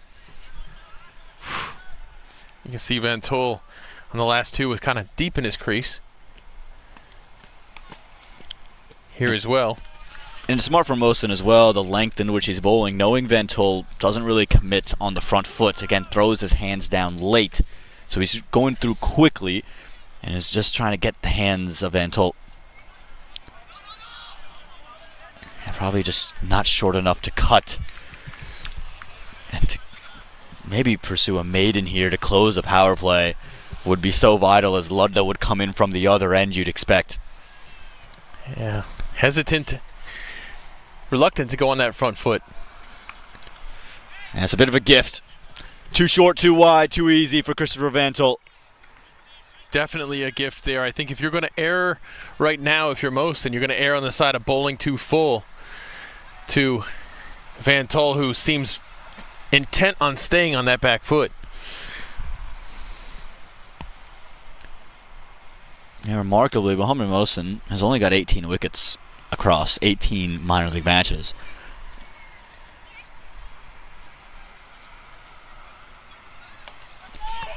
That is massive. All the way into the netting here at Church Street Park. Van Tol closes Mohsin's first with back-to-back boundaries. We see 4 dots and then this for the last ball. You can see what happens when he gets his arms extended on that slog sweep there. It goes a good 5 meters up that net. Close of the power play. It's 53 for 2. The runs column is not the problem here, Nate Hayes. It's that wickets column. But it seems like it all hinges on Christopher Van Tol to bat really deep. Yeah, Baltimore's going to have to stick to a plan here. Going to have to come up with a good plan to take out Van Tol. I thought maybe after those first few deliveries that they were onto something. Well, there's no surprise in who Mohammad Mohsin's bowling partner is going to be. It is going to be Sarbjit Singh Ludda. Like you rightfully pointed out, the career co-leader in wickets in minor league cricket, shares that with only Funny Samhadri, the left arm seamer, who will be on display this weekend as well. Well, we've seen some fireworks from Lada here at Church Street Park. We saw him take 5, or was it 6, a couple seasons ago. I think he took 5 and it was in something like 6 or 7 illegal deliveries. It was incredible. One of the greatest things you'll see. He had a hat trick and then he had a team hat trick to follow it one ball later. That's right. That's right. Yeah, that was something else. No, 6 wickets and 7 deliveries. That was 5 of them credited to Sarbjit Singh Ladda. It was incredible. And it was against the Orlando Galaxy. Yes, it was. Lada has a lot of success. Lada has a lot of success against this squad. That was really corny. Hey, Nate. I Look, have to we're here for it. apologize. We're here for I it. have to apologize We're here for the that. Nate Hayes humor all year long. And it's only match 1. Plenty of games to come for you this weekend and throughout the league. Excellently played from Covery Buckham. Picks the gap beautifully and opens Ludda's day with the 4. Wow, that was an excellent shot there. Great cut shot there. See the Mario jump? I love the Nate Hayesisms that come through here in minor league cricket. The Mario jump for Sarbjit Ladda. There we The go. Ladda success. A lot of video game analogies today. The glitch.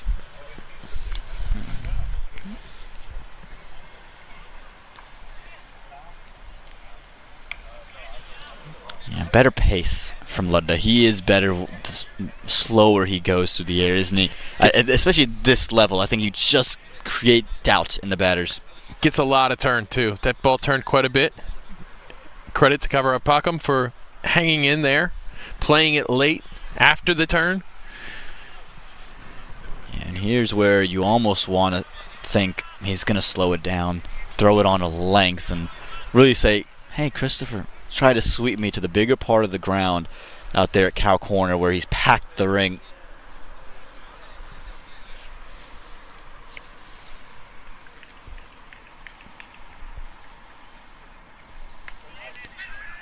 Yeah, Ventol, again, understands his importance, and I think that this shows you, again, the situations that Ventol's been in over the past couple years in minor league out in the East, knowing he can't just try to hit every ball for 6. That's right, yeah. Takes some discipline.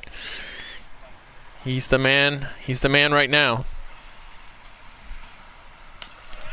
It's high. I don't think he's quite got enough of it. Fielder there. On the ground, but ball in the hand more importantly. Adil Bhatti, he's taken 2 with the ball in his hand, and now he's taken the catch of the 3rd. And Ventol goes for 24. And that's a huge one there. Like you said, he's going to float it up. He floats it full. And Ventol just can't get enough of it. He just can't get enough. Expertly done, and has the innings just walked out with number 55. It's 58 for 3.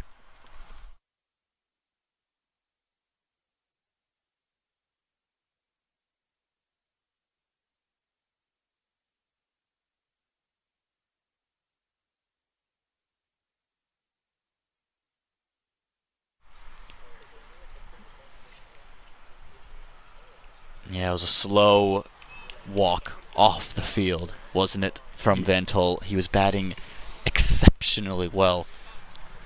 Yes, and you saw he knew he was the man, had to stay there. He had to be there. And now he's gone, and Qatari is in. Yeah, Vishen Qatari walks in to join Covery Buckham. Continues a left-right combination, which is ideal.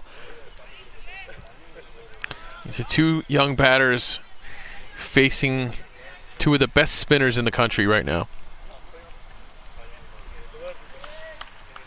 And Ladda, again, he'll be licking his lips. He has fond memories playing this Galaxy team, and even the left-handers watch the googly, won't shy away from bowling it.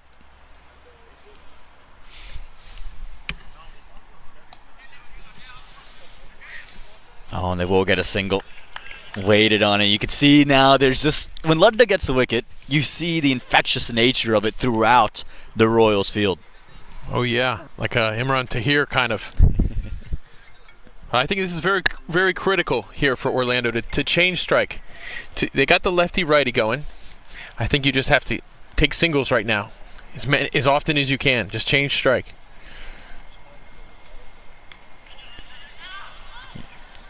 Covery Buckham's moving exceptionally well to close over 7, but a big wicket of Ventol, and the Galaxy have to rebuild yet again, 59 for 3.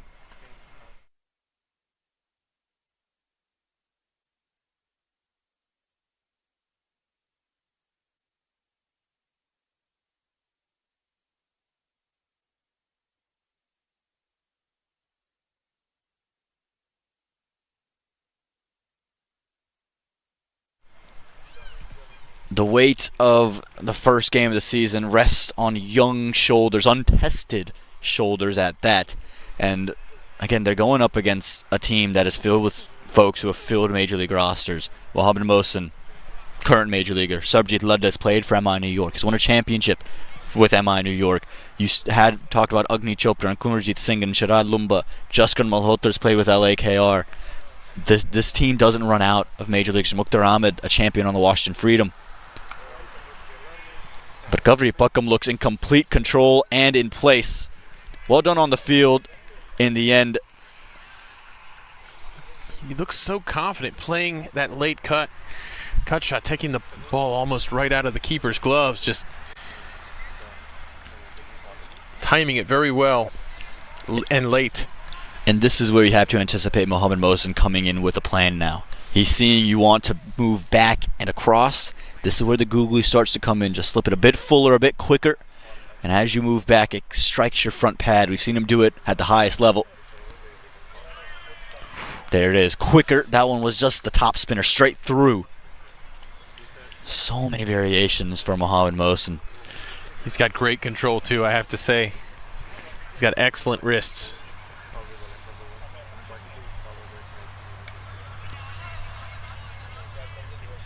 When you look at that required run rate, it's not out of control. It's under 9. You're very much in this game. You get a couple of big overs to your name. You hold some wickets. You know Preston Clark can come in with the bat in hand. You know how to decide a proper all-rounder. And this is not what you want, though. You want to change strike. I think you don't want to give the leggies too many bites at the same guy to set up a plan. Absolutely. And I think also with these two, you have to understand the boundaries aren't going to come aplenty, right? So you have to be able to get singles. You have to commit to that plan as well. Even if it's risky, say, look, we're going after the singles. Yeah.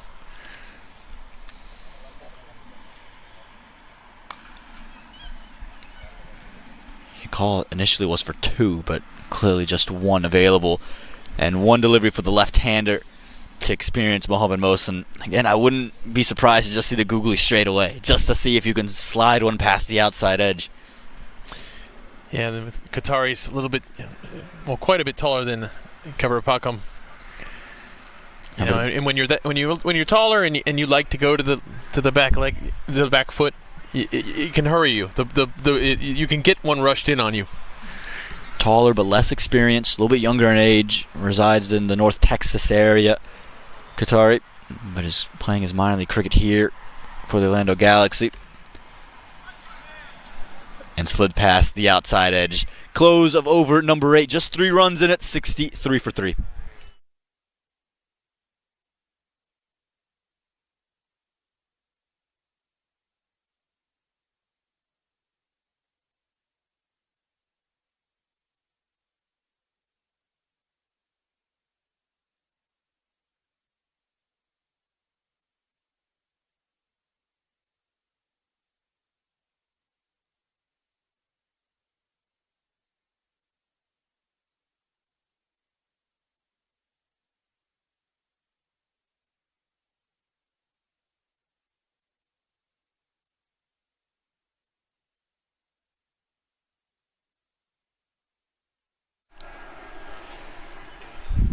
Here we go, the Royals. This is, to me, the strength of this team. This is, to me, what sets them apart from every other minor league team. Every minor league team, at least the very top-level ones, have extended batting lineups and bat to 8 and can score 200 runs. To me, what makes this team different is the 8 overs that we have begun on. Comes back for 2. I don't think he controlled the ball, Ladda. I don't think he got the ball to hit the stumps. That was something. That was close, very close. Mohsen's a tremendous fielder, and we'll have a look at the replay here. It was very tight. I'm not sure the ball ever got on to the stumps. Yeah, close call, but I think the right call. Even if it had, I think Qatari was home. But back to the point, these 8 overs that we've embarked on with 2 leg spinners that are so vastly different. Yes. They control the game now. You have to hit them out of the attack, otherwise the time they leave, it's the death. Straight through the running appeal. I think he's gotten outside the line of off stump. I think that's the only thing that has saved Kaveri Pakam. He's taken a tremendous stride forward. And I think that's the only thing that has kept Danush in the middle. I think you're right. I don't think this is going... I think you're absolutely right. Yes, you're right. It hits him outside of that off stump. When I initially saw the hands go up, I thought maybe it got around the pad and crashed into the stumps because it looked like it was going there, but it hit him outside of the off stump, so he's safe. It's been a while since we've seen the celeb appeal from Ludda, and it is a very, very long celeb appeal. He will run to the keeper before he looks back at the umpire.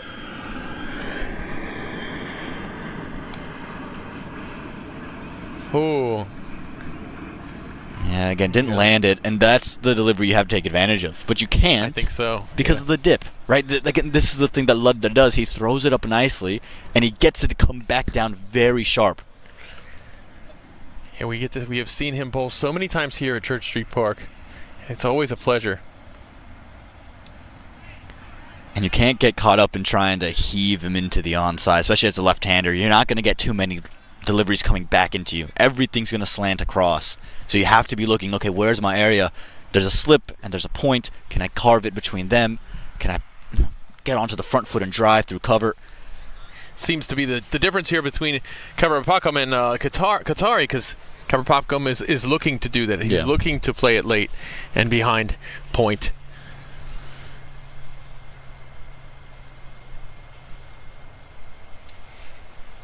Yeah, look at the spin available for Ludda. Again, we didn't see spin in the first innings. We saw a great bit of drift, and balls would continue on with the arm. He's always managed to get good turn here. This is not incredible spin conditions, you would think, with the dew in and everything. That has turned so sharply. And the thing about Church Street Park that can be deceiving is because of the grass layering and the way the grass is layered, typically balls will spin off the grass, and it almost spins more with the dew. It catches, and then it just rips through the grass. And again, that's something that's so unique to Church Street Park in terms of the American cricket scene. Up and safe. Get a single to close over number 7, but just 5 runs from it. 68 for 3.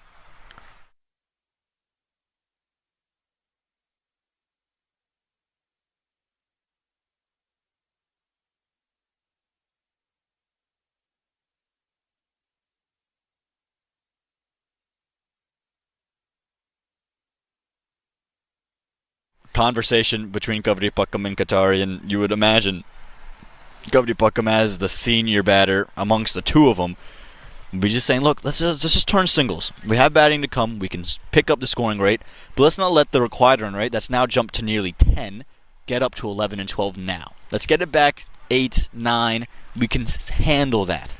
You have to hand it to Kaveri Pakam, who I think has batted very well in these conditions against these particular bowlers.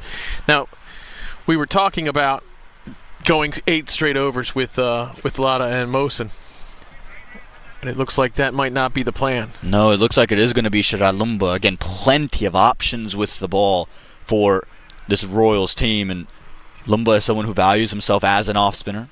Again, gets some decent amount of turn as well, but it's more so his ability to change the pace from a similar arm slot. Very conventional in the way he bowls off-spin. Spent a lot of time in the subcontinent. Again, he's been a part of IPL franchises as well. And he's played primarily as a batter, but he does have some domestic success back in India as an off-spinner. And you can see where he's packed the field. He's packed someone at backward points and then a real wide third man. And is this tossing the carrot out? Say, hey, here's an off-spinner. Here's someone who's not Mohsen or Lumba. Hit me as the required run rate starts to explode. Well, maybe it's also a lefty bat versus the righty, and I think they're actually trying to get the wicket. Like, I think Lumba thinks I can get this guy out. I feel like the leggies were looking very good against Qatari in the first place.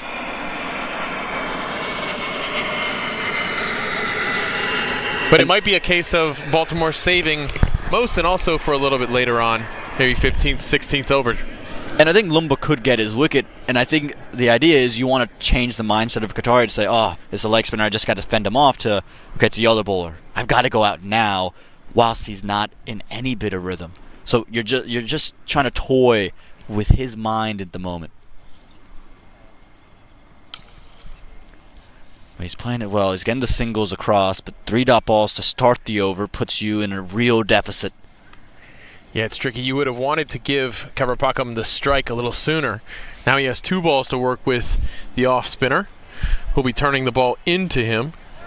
And Kavarpakam seems to have his eye in pretty well right now. I'd like to see how he does in this situation. But once again, you have the boundary set up to the leg side.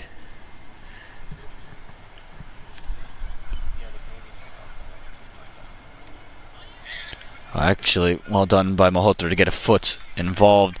I haven't seen a boundary now. This is the 3rd over, if this one were to come to close without a boundary. Haven't seen one since the wicket of Christopher Van Tull either. So, again, this plays into the mind of the Galaxy of, if we're eating up dot balls, we're not able to cash in on the back end. It was okay for Van Tull to take 3 or 4 dot balls because he's going to pummel 2 or 3 sixes across. He's tried to do it, but he's just picked out the man. Simple in the end. Lumba tossed the carrot, and Qatari falls victim to the plan. 4th wicket falls for the Orlando Galaxy. And now that run that was taken on the wide maybe comes back to haunt Baltimore a little bit as they get the man that I think Lumba put himself in to get, in the lefty and Qatari, who never really looked comfortable at all. 71 for 4 now in the 10th.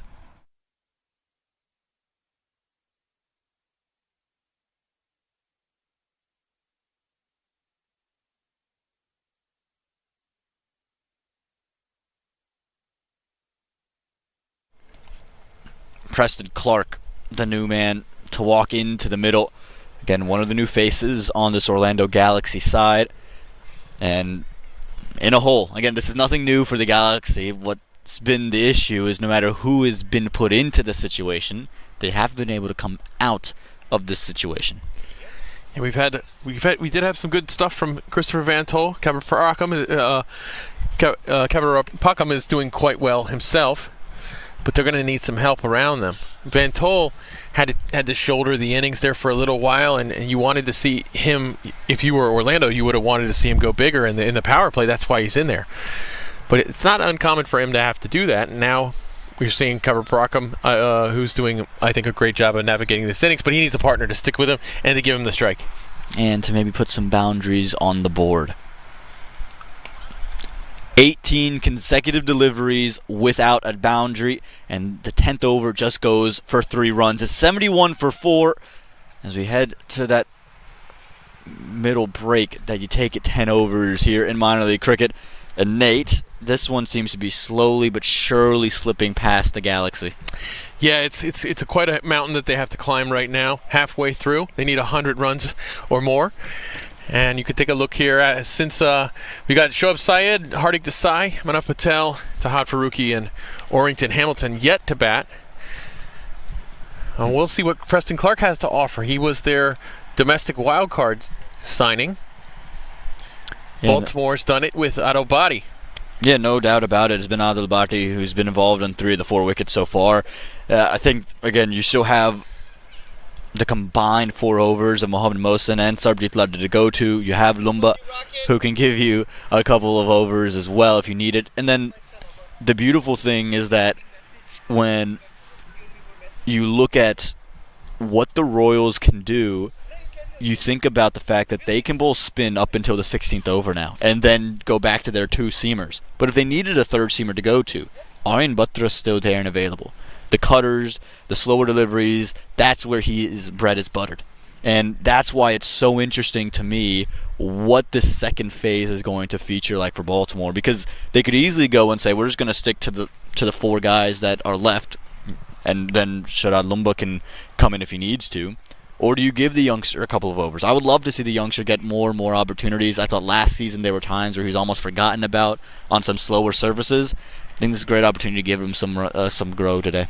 Yeah, 100%. And I can't help but feel like, it's such a shame that Chandrapal didn't hang around longer. Well, first of all, he was only 21 runs away from 1,000. We could have seen that tonight. I think we'll see that the next time that they play. But how much better condition would Orlando be in right now if Chandrapal was still in the innings? And I think that you'd have to favor them. And you think about Divisional Chandrapal, and traditionally, he's someone who is very perceptive as to reading the game. He doesn't really throw his wicket away. He can bat through long intervals, and he understands when it's time to go and when it's time to maybe settle in and just dig through. With 11 runs on the board, 2 boundaries hitting the over, you just hit one of your own. There was just no need to try to force that one to the fielder. They just moved that mid-wicket fielder there. That feels like a huge turning point in this game, because you get through that over 11 for none, and with Van Tol striking the way he is, with your ability, it's a whole nother game. There's pressure back on to the Baltimore Royals. Instead, you just let that evaporate.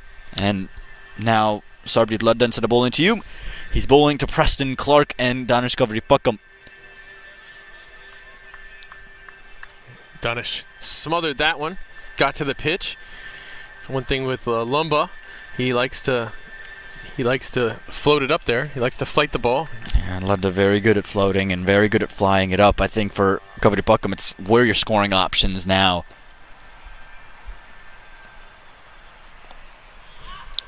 Yeah, frustrated there. Kavripakkam wanted that one towards extra cover. It's one of the things about our domestic structure.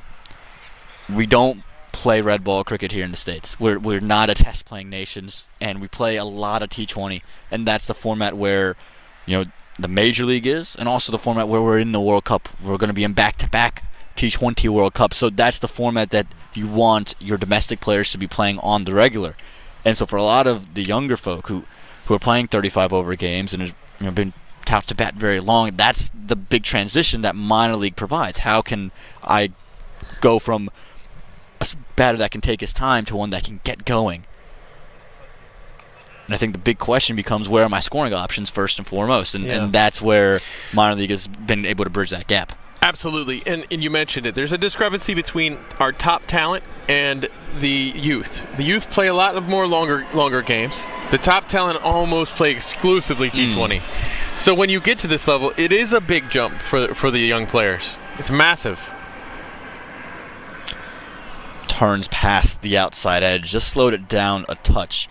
And we've seen, while minor league is that big jump, it also has bridged the gap as well. You look at someone like Asaite Chimukamala and the way he's played not only for the USA T20I side and how he has a strike rate of 180, but even this year in Major League Cricket, got his first opportunities. Stumped. Quick gloves from Malhotra and Preston Clark. It's a duck, and he has to walk back. Ooh, tough one there. We saw Lotta just kind of teasing him out of the crease, going a little bit wider and a little bit fuller, it seemed like, with every delivery. And you see this, just turns right past him. We've seen him turning that ball like crazy. No need to look at the umpire. Preston Clark hasn't troubled the scorers, and it is 72 for 5 in the 11th.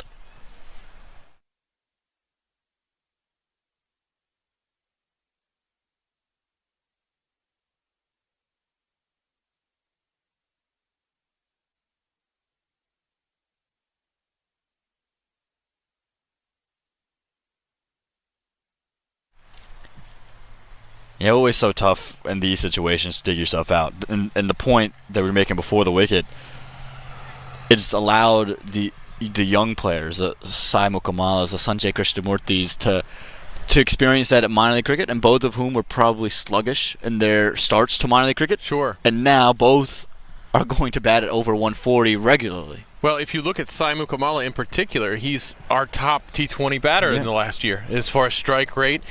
His strike rate internationally is 150 plus right now, and that would have been unheard of. It would have surprised a lot of people in 2021 when he first started in minor league cricket, and he was going at about a 95 to 100 strike rate every innings. A slip and a gully for Shoaib Syed. Malhotra's interested, very interested. Hands on his hips. He's just an excitable fella. Close of the 11th. 1 run, a wicket, and a stare from Malhotra. 72 for 5.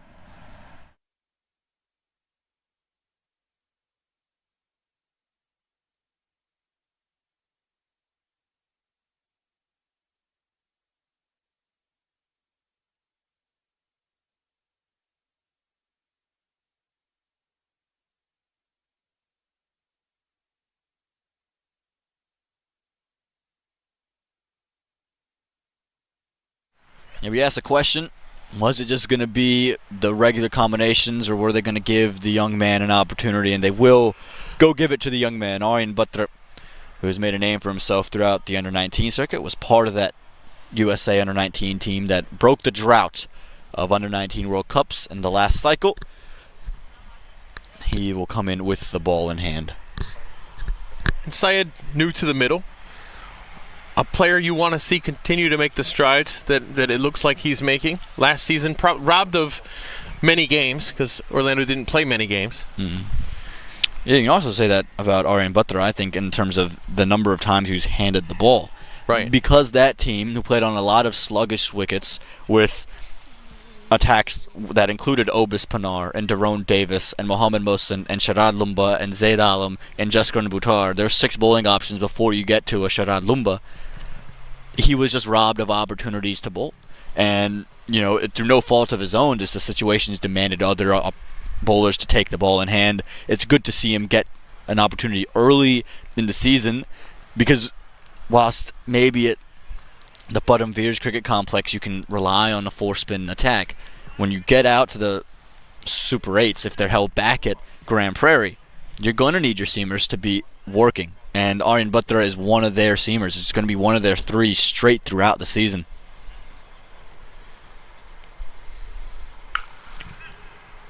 Short, pulled away and pulled to the boundary where the fielder is stationed. And just a little bit of a warm-up delivery there from Butler. Yeah, you said it. Once you get to that Super 8 in Dallas, you can almost not have too many seamers. Yeah. We saw last season in the Super 8 teams struggle with that. You know, especially East Bay. We were like, how many seamers did they have? They had 3, and it seemed like they could always use another one. Over the top. Top edge finds 4 runs, and Malhotra's athletic efforts go in vain. Yeah, but it just seems like that front foot's collapsing a bit early, isn't it? Just kind of swiveling off of it. Well, there was an edge on it. I'm not sure that's the area he's looking to take a wicket in. No. Fortunate there. Orlando certainly will take it. Kavarapakam has earned that luck, I believe. Yeah. Gutting it out. I think he's improving his stock right here in this innings. It's great start to the season for him. Could be a commentator's curse, Nate. Yeah. And absolutely is. Taken in the end by Rishi Ramesh, and Aryan Butler's start to the season got much better. The wicket of Danush Kavarapakam. Yeah, I'm sorry about that one. I did curse him there, but not exactly certain about the selection of that particular shot. Yeah, probably just not looking to hit it that far to the leg side. Disappointed with himself, but a high score in minor league cricket and a foundation that he can take with him. 27 he departs for, 78 for 6.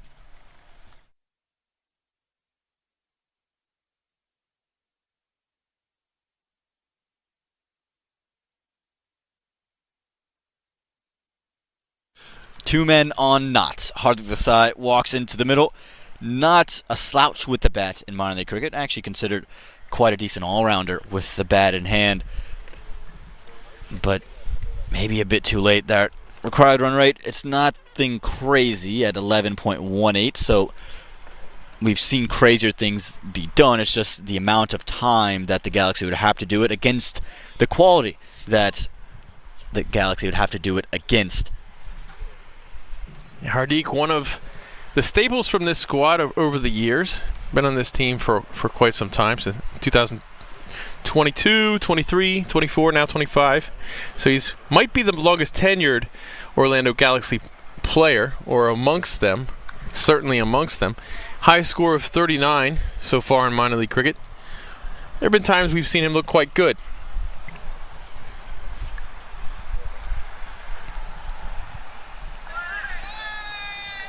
Look at that one. He's had a duck on. I'm not sure. That's the one that hasn't bounced either. That's the one that stayed maybe the lowest of the lot. But it seems to be a ploy now from Butler that he is going to try the back of the length delivery. It's impressive to duck under that, I think. That was kind of a feat there. It's the first time you've seen energy through the crease from Butler. Before, you felt like he was almost slipping. I think that's the length. I think that's where he needs to be operating. I know he's taking the wicket off the short delivery, but I think he's at his most effective when he's on a length, and then from there you can go seam up, cross seam, and then the cutters that make him such an advantageous young bowler in the context of the American cricket scene. Yeah, very good point there. We have seen some great growth from some of our young fast bowlers over the years. Rochelle Ogerkirk comes to mind. And again, for me, there's no real threat with that ball. I know he's gotten one on a similar length to be a wicket, but that just feels like a gift. Close of over number 12. Score moves past 80.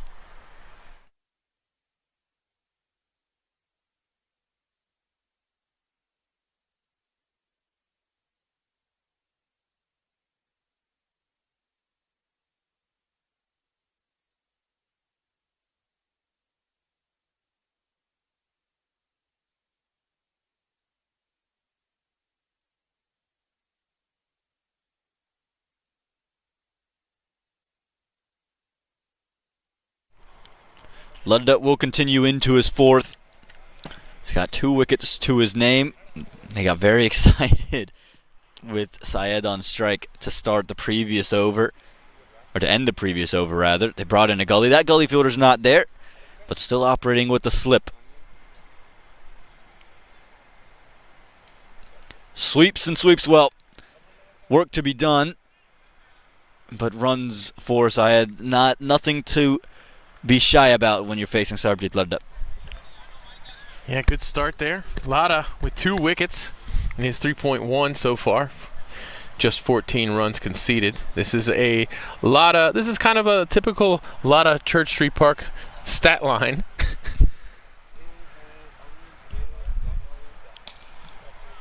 Well played. Brilliantly played. Into the gap. Syed with a real stroke of authority.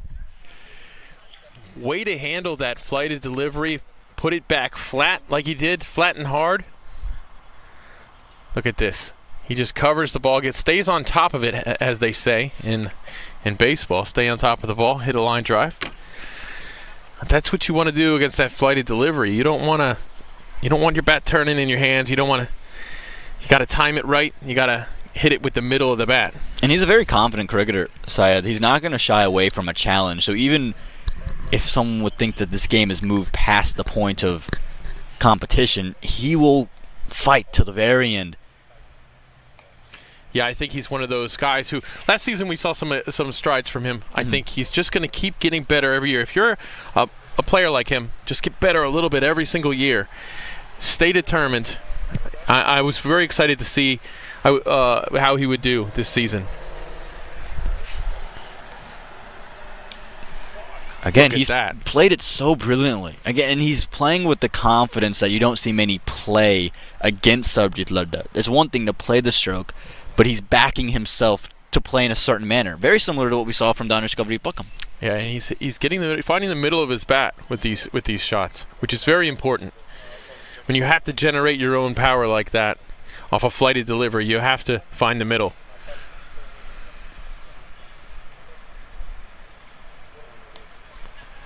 The googly worked away from Hardik Desai. Does it become now, Nate, when for you does this become a game of, okay, let's go get this total? And then when do you have to say, okay, let's just bat 20 overs? I think in the next 3 overs we'll have our answer. I totally copped out on that, I know. But It's okay, I put you on the spot. I put you on the spot there. Close of the 13th over, 88 for 6. And to your point, right, this game's still out there, right? It's not out of reach yet. Right. The required run rate There's a moves chance. past 12, but a couple things go your way, a couple breaks, you never know, especially with the Morrisville Magic. The big thing, I think, is why does it matter to bat 20 overs, Nate? Well, right now it matters because you have two batters in the middle at the start of the season who have only seen a total of 10 balls. Yeah. I don't think you want to start putting pressure on them just yet. Let's see what they've got today. Let's see how they're doing today. Syed looks really good right now, I think. Don't put pressure on them to change anything they're doing right now. Let them play, and then feel it out after they've been there a couple of overs. That's the way I feel. And I think the other thing is, how often do these divisions come down to net run rate? That's true. And being bowled all out has such an impact on your net run rate. While I won't understand this ploy from Butler, he seems to be content to go along with it. We'll stay away from it for now. We see time and time again that the second position, especially in the South, comes down to net run rate. There's going to be some rain. There's going to be maybe a game canceled. You might not get an opportunity to do this, that, or the other. So if you can just control the controllables, yeah, you want to win every game. But the games you don't win, lose close. And let's keep in mind how young this Orlando team is also. When you have a young team, you have to be thinking about the future. That's why you have a young team. I don't know what good it would do them to just get all out for 99. Yeah. 100%. You want your young players to continue to gain experience. This is why Butler's been, I would hope, is going to get 4 overs to close out the game. That's the length for me from Butler. Again, you want him to continue to grow and gain experience. It's why Saimo Kamalo continued to gain opportunities. It's why the Yorkers are such an exciting team this year and last year. Right. The youth on that team, the Pranav Jatapaliams, the Arya Gargs, the Yasser Mohammeds. That's right. And Orlando should take some inspiration from that Yorkers team. The Yorkers never really threatened the playoffs. They weren't going to make the playoffs, but they beat a couple of playoff teams.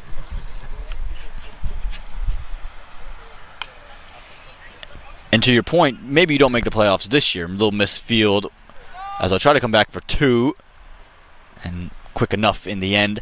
Might not make the playoffs this year. May not make the playoffs next year. But in 3 years, when Pranav Jatapaliam, who has all the talent in the world, and we've seen flashes of it, and we've heard about it, right? When he's batting like Saimo Kamala, and Yasser Mohammed is bowling like a Mohammed Mohsen, and Arya Garg is the best young seamer in the country, let's say, from the left. Sure. Now you're in a playoff position. Whoa. High and very much over the rope. Just enough to get over there. Hardly the side. Sent it to the moon. It got dropped down, fell safe, and found 4. Whoa. That was way up there. And it's a good thing for the batter it split the fielders, because, my goodness, that would have given you a lot of time to get under. Again, this is what this side does. He's the lone guy in this attack, in my opinion, and maybe Syed has started to fill that role as well, that provides a bit of quick hitting into a middle order. Certainly has the capability. There's another, this time more convincing, thrashed through the covers. And that's that fuller length from Batra that time. Punished. Morrisville youth love chasing the ball around here. The youngsters. There's only one that was going to get his hand on the ball. Mohammed Mohsen was in no position to get over there. And again, this is where, if you're Batra, the struggles with your length, that's where it becomes really evident that you've been struggling with your length. You haven't been able to consistently hit a hard length, been too full, been too short. Slower one, dropped short. Elected not to go after it in the end. Probably a great decision. Yeah, this early in the season, the game's, they got to feel confident that the game is in their hands. No reason to hurt yourself. Close of the 14th over. It's 100 for 6. 100 on the board. Desai, Syed, boundaries. They're finally starting to hit them again. like, you don't want to speak too soon or say anything, but since Batra's come on, there's been a lot more confidence in the stroke play. Okay, can you start to just wheel your way back into the game, And if you can't, at least get yourself to 140, right, 150. And if you're Baltimore, what a luxury when you feel like maybe your opponent feels like they can reel themselves back into the game. Let's just bring in Mohamed Mohsen. Like, what a luxury that is. No question. And it's not a luxury most teams have up their sleeve. And again, it's what sets this team apart. And it's why people would even consider there being an Atlantic champion. You feel there's limitations on a lot of teams to compete with a team like Kings 11 Dallas that feature 8 major leaguers, the Kingsmen, defending champions, even the East Bay Blazers with Carmine LaRue and Sudhir Gowda and Sanjay Krishnamurti. But this team with just the exploits with the ball. Bit of a gift to start from Mohamed Mohsen. Tried the slider and just to go through. Well, we do also have Atlanta Fire, who we'll see soon here. And I am really excited about seeing them this season. They look like they're always a good team here in the South. I'm excited for this matchup here. Syed made up his mind to go after Ludda. Will they continue to try to go after a Mohamed Mohsen? We'll have to wait and see. I would love to see Mohsen just to test him a bit and see what plans he has in store. I'd also maybe just ponder the fact, does Mohsen try to slow his deliveries down as well? Cry of catch, fielder won't get there. At the major league level, you have to be bowling that quick. Because if you're not, there's just so much time for batters to get accustomed to you. I think the reason as to why maybe the wicket column hasn't been as successful for Mohamed Mohsen in minor league cricket is because that pace almost lets batters off the hook at times. True. Yeah, it makes up for some of their mistakes. Miss hit is a little bit stronger. And even on the fuller delivery, there's less time for you to just prod. You almost commit very early. On a length, his pace is brilliant. Fall short. Oh. And misfielded as well. Fielder was a couple steps inside the ring, confused on whether to go for it or just take a couple of steps back. Instead, does the worst thing, gives up a boundary. Yeah, that's tricky. That's what a well-hit flat knock will do. Doesn't give you much time to make up your mind. And your first instinct, if it's wrong, you pay for it. And again, a lot of the fielders here for the Royals have stepped well inside the ring. That was Rishi Ramesh who stepped halfway. He's at 45 now.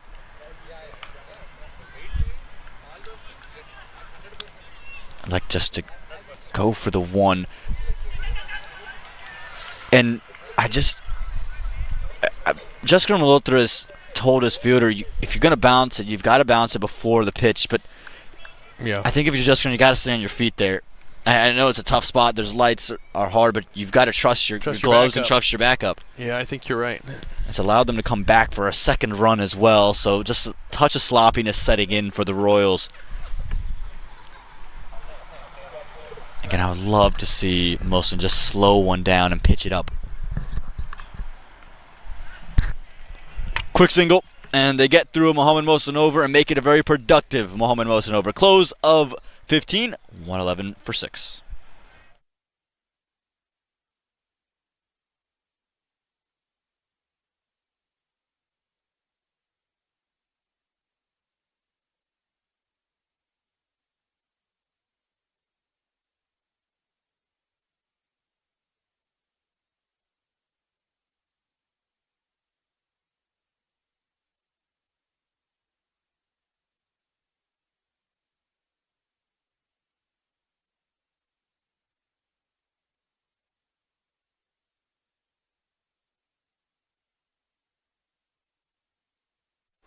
So it is the death that they're going to, and they're going to their premier seamer in Rishi Dhawan. Do you like that move? Do you feel like Batra maybe should have gotten a third over? I don't know. I mean, I would have liked to see it. To be honest with you, I would have really liked to see it. But at the same time, you have two batters now who are getting in a groove. You can't take it for granted. Just as you said, you don't want to get all out in an innings. You don't want you want to take advantage of the run rate advantage that you do have.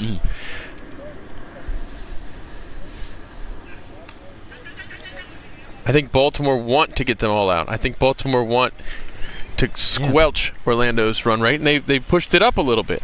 No question. It's a packed top house, I think, in the South. I think there's, just looking on the rosters, there's a 3-team race immediately that jumps out for the top 2 spots. You got Baltimore, and you got the 2 Atlanta franchises that feel as if they're the 3 best teams in the South. Doesn't mean that Morrisville couldn't jump in, Orlando couldn't, Fort Lauderdale couldn't, but on paper, you're competing with those 3 teams, and again, net run rate can keep you out of the playoffs, but it very well can keep you in the playoffs, and Baltimore would like to be on the latter end of that deal. Phenomenal slower one, but Malhotra, again, with just a second bit of sloppiness there. I think it might have just caught him on the half volley as well. Yeah, you said it. You said it, Amon. There's at least 3 teams in the hunt. When you look at it on paper, a way to think about it is, barring any surprises, there's at least 3 teams that that are going to be vying for two places. There are 3 good enough teams just on paper. Now, like you said, any team could surprise, but Baltimore's not going to want to leave this game thinking they could have done better. Yeah, struck on the pad, and they'll scamper home for a leg by. Yeah, and I think for Baltimore, at times last season, you felt that they were so assured that they were going to win that they got lackadaisical very early in games, whether that was in the field, whether it was this kind of attitude running between the wickets. And I thought maybe halted a bit of the momentum they should have had heading to the playoffs. Now, I thought they picked it up nicely in the playoffs, but you don't want to give yourselves a chance to lose momentum. Fielder, or just watch it fall in front of him. Was in the game for a moment, but again, I just thought maybe a bit lackadaisical on the way to the ball. Is that Obadi out there? Yeah, he just almost meandered to it, didn't he? A little bit. maybe lost it in the lights, but a little bit. Not a lot of urgency, apparently. But yeah, I mean, you said it. Like in the Super 8s, my goodness, were they a good side? This Baltimore team. I think the consensus at the Super 8 was, wow, it's kind of a shame they're playing Chicago in the semi. Yeah. Because if they had been on other sides of the bracket, I think we would have seen both of them in the final. Great changes of pace from Rishi Dovan. They will scamper on for 2 because of an aggressive throw. You don't mind that. Backup was in place. Backup didn't get in. Didn't get in, though. That was maybe a little bit lazy, but the backup, he was on line, but he didn't get in. And again, these are the things that you just feel that the Royals in the regular season have the luxury to do because they are so supremely talented. But once you get, again, to those Super 8s where the Royals, that's where all roads end for them, you just feel like you can't accept it. That's an exceptional shot, however, from Shoaib Syed, who's shown supreme ability in his little fight of an innings. A 4 to close over 16, 121 for 6. This is exactly why, you let the game happen if you're Orlando. You don't say, look, let's hurry up and chase this, or even let's just play out the 20. You just let the game happen so a guy like Syed can express himself. And again, these are bright spots that you take away if you're Orlando. What were the things that were brilliant for us? Well, you look at not just the fielder, but the bowler that Orrington Hamilton was. I thought towards the death he was quite exceptional. I think Taha Faruqi showed some decent things from the left-hand side. You know what Hardik Desai can be. Tajuran Chanderpaul showed his ability with the ball. And then with the bat, Syed and Kavri Pakam, the highlights. Yeah. And you're talking right now of a run rate required of 13. That is not a monstrous hill to climb in most circumstances. With 6 wickets, yeah, it's a little bit difficult. It's definitely difficult.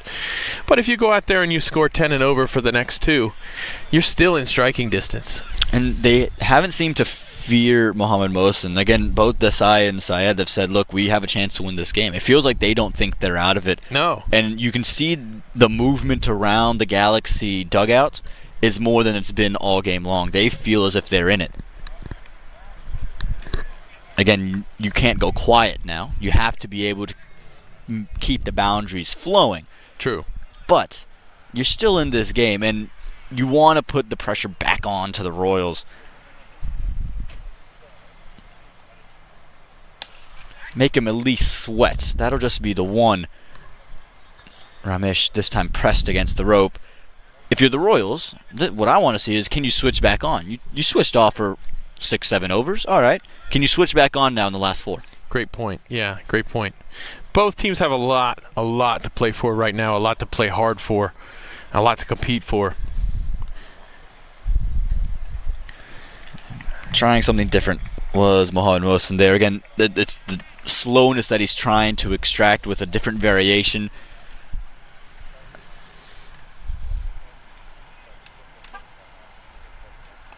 I think that's the pace. Truly and honestly, I think that pace at that length could be really special. This could be run out. A better throw would have resulted in it. Yeah, tough stuff there.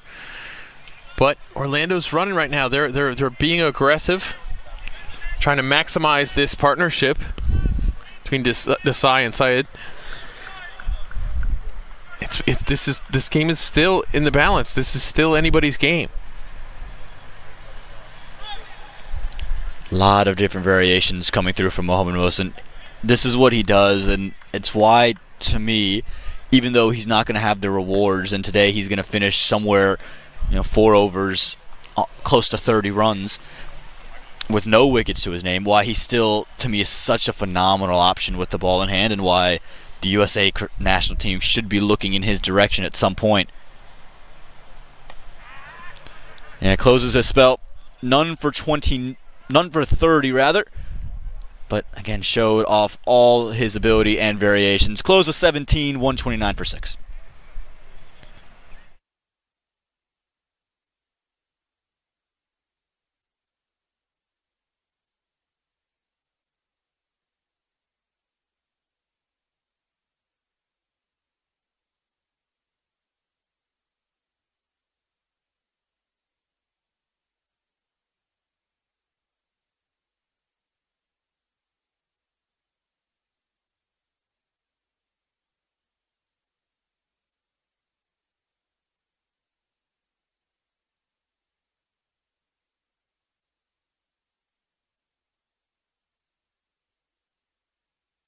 .44 from 3 overs. I know we've talked about this game like it's a foregone conclusion, and maybe it is, but here's the beautiful thing about Morsel Magic.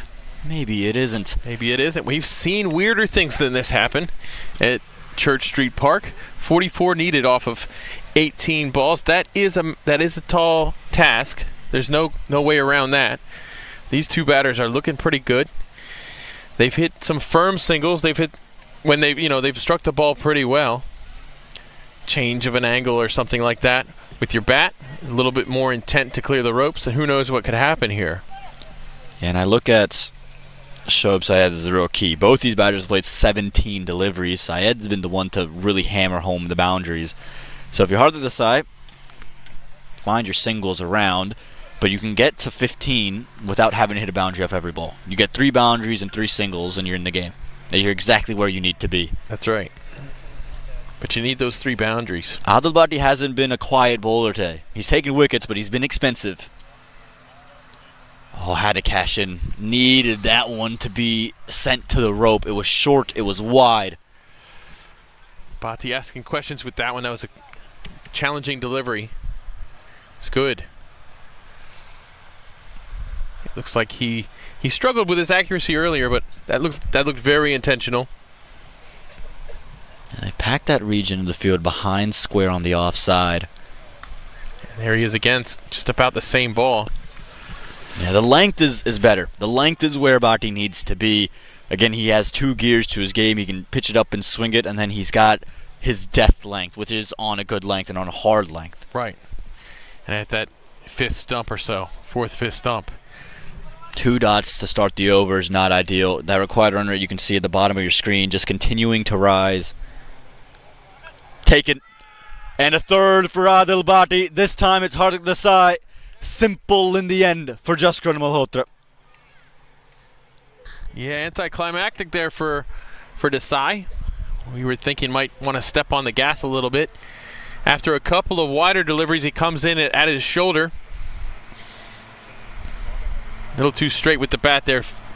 Fights it right into Jaskaran's hands. Desai goes for 17. It's 129 for 7.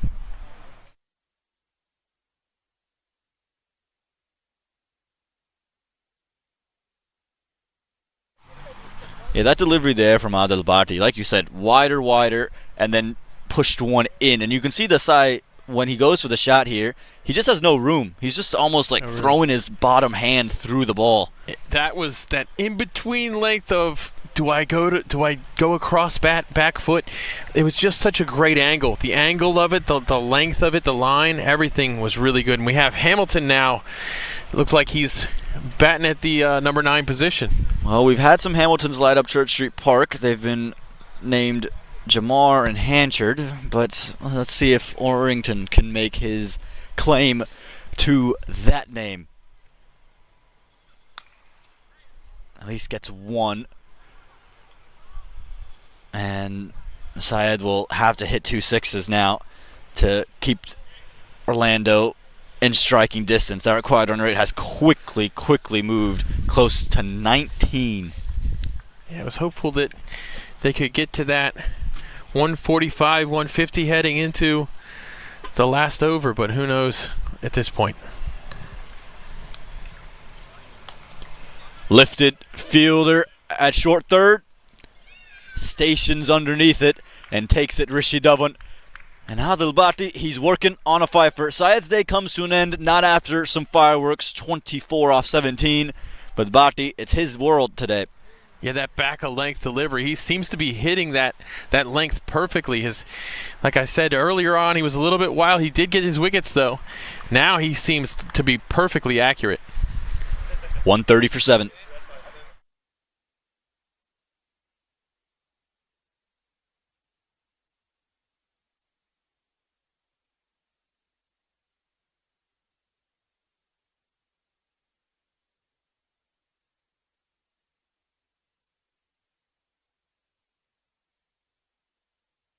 Manav Patel now.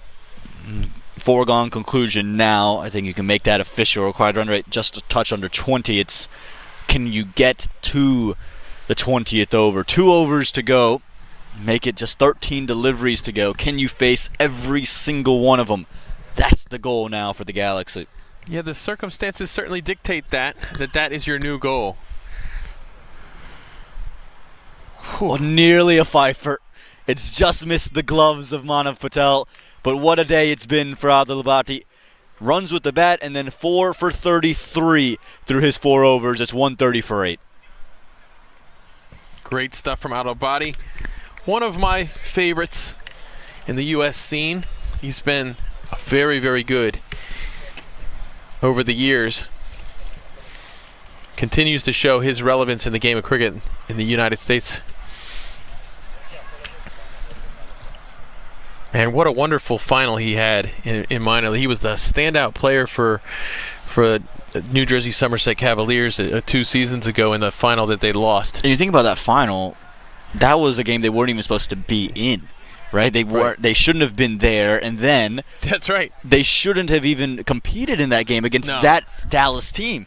And he was the reason, coming in with the ball in hand after maybe a lackluster season altogether. He just showed all of his talent right there in that game and reaped the benefits. 19th over, Rishi Dhawan.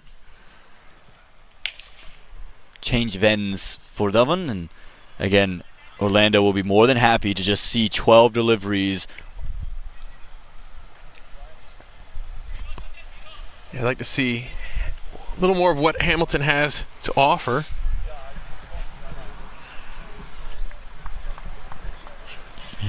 Manav Patel, again, just if it's not there for you, get the hands out of the way. There's nothing here that he says you need to get to 140. That'll help the cause for Orlando, just in terms of, again, every run you can add just closes that net run rate margin. 41 needed now off of 11 deliveries. That's really, really, really hard to do, as we know. I would love to see Rishi Dhawan just how he would operate in this over, treat it as you're just defending a total of 18. This could be and should be wicket number 9. Spilled it. And isn't wicket number 9. Again, the lackadaisical nature of the Royals prevails. Was in really no position to take that catch, really leaning forward, front leg bent, had all the time in the world to think about it, and spills it. Yeah, that was a tough one. You can see how he's reaching out, and he's... It's the captain as well. It's Sharad Lumba that's put that one down. Should have got under that a little bit better. I mean, it did go a little bit up there, but still. It's down the leg side, and again, I think Dhawan, in and of itself, he's going through this over like he would in a real situation where he has to defend a total. Sure. Back of a length, slower one that's fuller. Maybe he's going to slip in a Yorker, but you can see him really going through the gears. Again, this is, to me, what separates this team from a Kings 11 Dallas or a Chicago Kingsman. You watch those games and you don't feel like there's ever the foot taken off the gas. True. Yeah, but the Kings 11 side especially. Mm-hmm.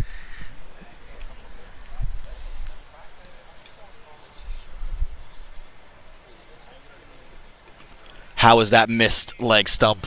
Terrific slower delivery from Dhawan. That was a great slower ball. Horrington has impressed us with the ball. He impressed us in the field.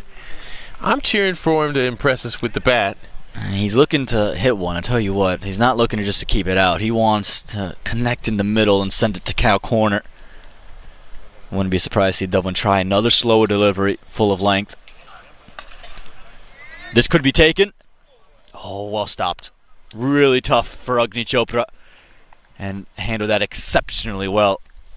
Terrific effort, though. We were just criticizing the effort of this team in the field. Agni Chopra said, well, hey, look, don't count me amongst them. That was a great effort. Great effort at this stage in the game with the score like this. Excellent effort from Chopra. Been a great day for him all around. First game in minor league cricket. Picks up his first 50. Opens the 50s for 2025.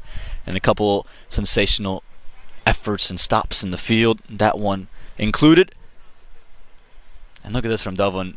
You can see Malhotra maybe not too pleased. Just like pulled the ball, but he's changing the field. He wants the fine leg in, and he wants the long off deep. And closes his spell with a dot ball. Just gave up 22 runs. Didn't take a wicket, but rather economical. 136 for 8.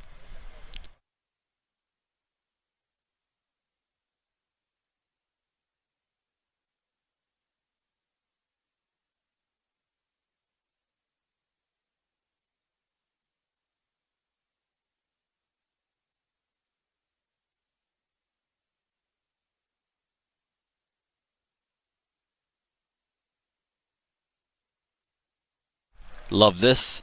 Give your young seamer an opportunity to get a third over under his belt and have it be the final over. And one better, if I'm Sharad Lumba, I'd say, look, you're defending 12. Yeah. Defend 14 here in this over. How would you go about it? That's right. Put some pressure on yourself. Every time. It's the way you learn how to deal with pressure, is by continuously exposing yourself to it. Clipped away nicely. Shouldn't get all the way to the rope, and Bhatti does what Nate calls the uncle stop to keep it from going over the rope. I'm so glad we saw one. I'm so glad we saw an uncle stop today by Uncle Adil Bhatti. I'm going to call him Unc now after the game. Oh, there you go. I'm sure he's going to love that. Yeah, he's probably going to hate that. The uncle stop, though. You love to see it. Shot. That is pumped down the ground from Orrington. Hamilton He got the middle of that bat that time. You're going to have to bring another ball out. You're not finding that one. Yeah, just again struggles with his length today, but hasn't been able to really find it. That one's in the slot, asked to be hit, deserved to be hit. And Hamilton saying, I might have come out at number 9 to come bat, but I can still take that one to the cleaners. No one's stopping that with their foot, that's for sure. That would have taken a bicycle kick. This is a great opportunity for Aryan Butler. You talked about putting some pressure on yourself, and it's because you never know if you're going to be in this situation. Rushiel Ogarkar, think about him in Major League Cricket bowling the final over the first innings to the Texas Super Kings of Donovan Ferreira, getting hit all over the ground. Didn't have anywhere to bowl. And then you fast forward a week later, he's bowling the final over in the final match to win the whole thing against Glenn Maxwell, against Glenn Phillips, against Obis Pinar, and he does it to perfection. So all these are learnings, and he could have corrected the mistake immediately, just a couple of bounces to that man, but you take each of these opportunities as an opportunity to learn, that's why Rushiel Ogarkar now is going to be on the lips of every selector for USA Cricket to think about, do we get him into the team? That's right. No, that's right. And, you think back to minor league, same final that Al-Abadi did well. Yep. Ogarkar didn't even bowl a single ball that game. Right. Brilliant slower one. And the game before that, he took a fifer. Yeah. He took a fifer to get to that Super 8. So you take your opportunities in strides. You never know which game you're going to get the opportunity, and you've got to be able to react and be ready for your moment. And you see Hamilton here doing a similar thing, yeah. Putting himself under pressure. I think, if you're Hamilton, hey, I might be in this situation in the future where I need to score these runs. Let me put myself under pressure to score. And I think if you're Orlando and you get within 20 runs of beating this incredibly good team, you should. That's a nice little thing to accomplish. Now, you want to win the games ideally, yep. But at this particular point, if you can score six runs off the next 2 balls, I think, hey, that's a great way to end. And there's things to build off here, right? Again, we've talked about the real highlights were Shoaib Syed, Danish Kaveri Buckham, and now Orrington Hamilton with the bat in hand. Christopher Van Tol shows that he can open the batting, and you get some contribution from Tajnarayan Chanderpaul. You're in business. And we see him run 2 there. So he's ready to scoot. And strike rate is going to look great. Hamilton here, he's now moved to 17 off 9, and with 1 delivery to go. So we will see all 20 overs bowled by the Baltimore Royals. I'm not sure they'd be too pleased with the fact that they had to do it. But the Orlando Galaxy will save face in their net run rate. How many times have we seen Orlando score 150 at this ground? They're few and far in between. Yeah, I'm not sure if it has happened. Full toss met with utter disdain and pumped all the way. It is a win for the Baltimore Royals, but things to build off for the Orlando Galaxy. They pass 150, some cheers, and it might have been a no ball as well. And Butler will have to re-bowl it. No ball, they called it. Looks like it was about waist high. Did he overstep? Because it looked like it might have been. Yeah, maybe they called it too high on the full toss there. One more opportunity for Hamilton. Oh, catch. And taken. So a second wicket. Matter. No ball. That will just go a begging. Rishi Ramesh does well athletically, but it is the end of the game. It is a win for the Baltimore Royals, but you almost feel the Galaxy might be the team that's saying, you know what, we've got a lot that we can work with here. The Royals, they do what they do best. They win games. This free hit, Ramesh, great effort in the end. They win the game, but maybe left with more questions than answers. Yeah, impressive effort here by Orlando. You have to tip your hat to them. Losing their star player very early in the innings and managing to lose by only 15 runs against a team that took the champions pretty deep last season in the Super 8s. And no question about it. And again, you can just see it off the body language from the Royals. They're not too pleased with what's gone on. A couple of wry smiles, but they know that they can play much better cricket than what they just experienced. The Orlando Galaxy, whilst we can keep talking about, okay, they fought well, they lost. And that is, at the end of the day, the most important thing in terms of when you look at seeding, you look at getting into the later half of this season. You need to start off strong. The Royals did it. The Galaxy, they're in a similar position to what they've normally been, and it's thanks to a batting collapse that we saw, Nate. Yeah, that's true. If you're Orlando, though, you've made your name known to the division. And here, let's take a look at the batting. We got Christopher Vantol, 24 from 23. Danush Kavarapakam, 27 from 24. Shoaib Syed, 24 from 18. We see this wonderful spell, this wonderful cameo at the end by Orrington Hamilton, 24 from 11. When Orlando didn't take anything for granted there at the end. Yeah, no question. And then with the ball in hand, again, we can speak about maybe the lackadaisical nature of the Royals in the field, but with the ball, Abdul-Bati, he would be a standout. The first 2 wickets he claimed, 4 for 33. I thought Rishi Dhawan, while he might not have had the wickets next to his name, none for 22 was brilliant early.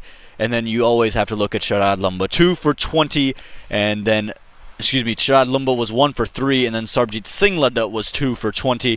But he'll want to go back to the drawing board and try to reinvent himself as we head to the weekend.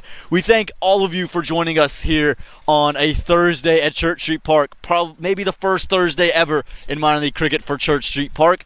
But we have Friday, Saturday, Sunday, and Monday action waiting for you. 7 games across 4 days. This was just the start. We thank you so much for joining us. And until tomorrow, we will beg you to have a good night and stay safe.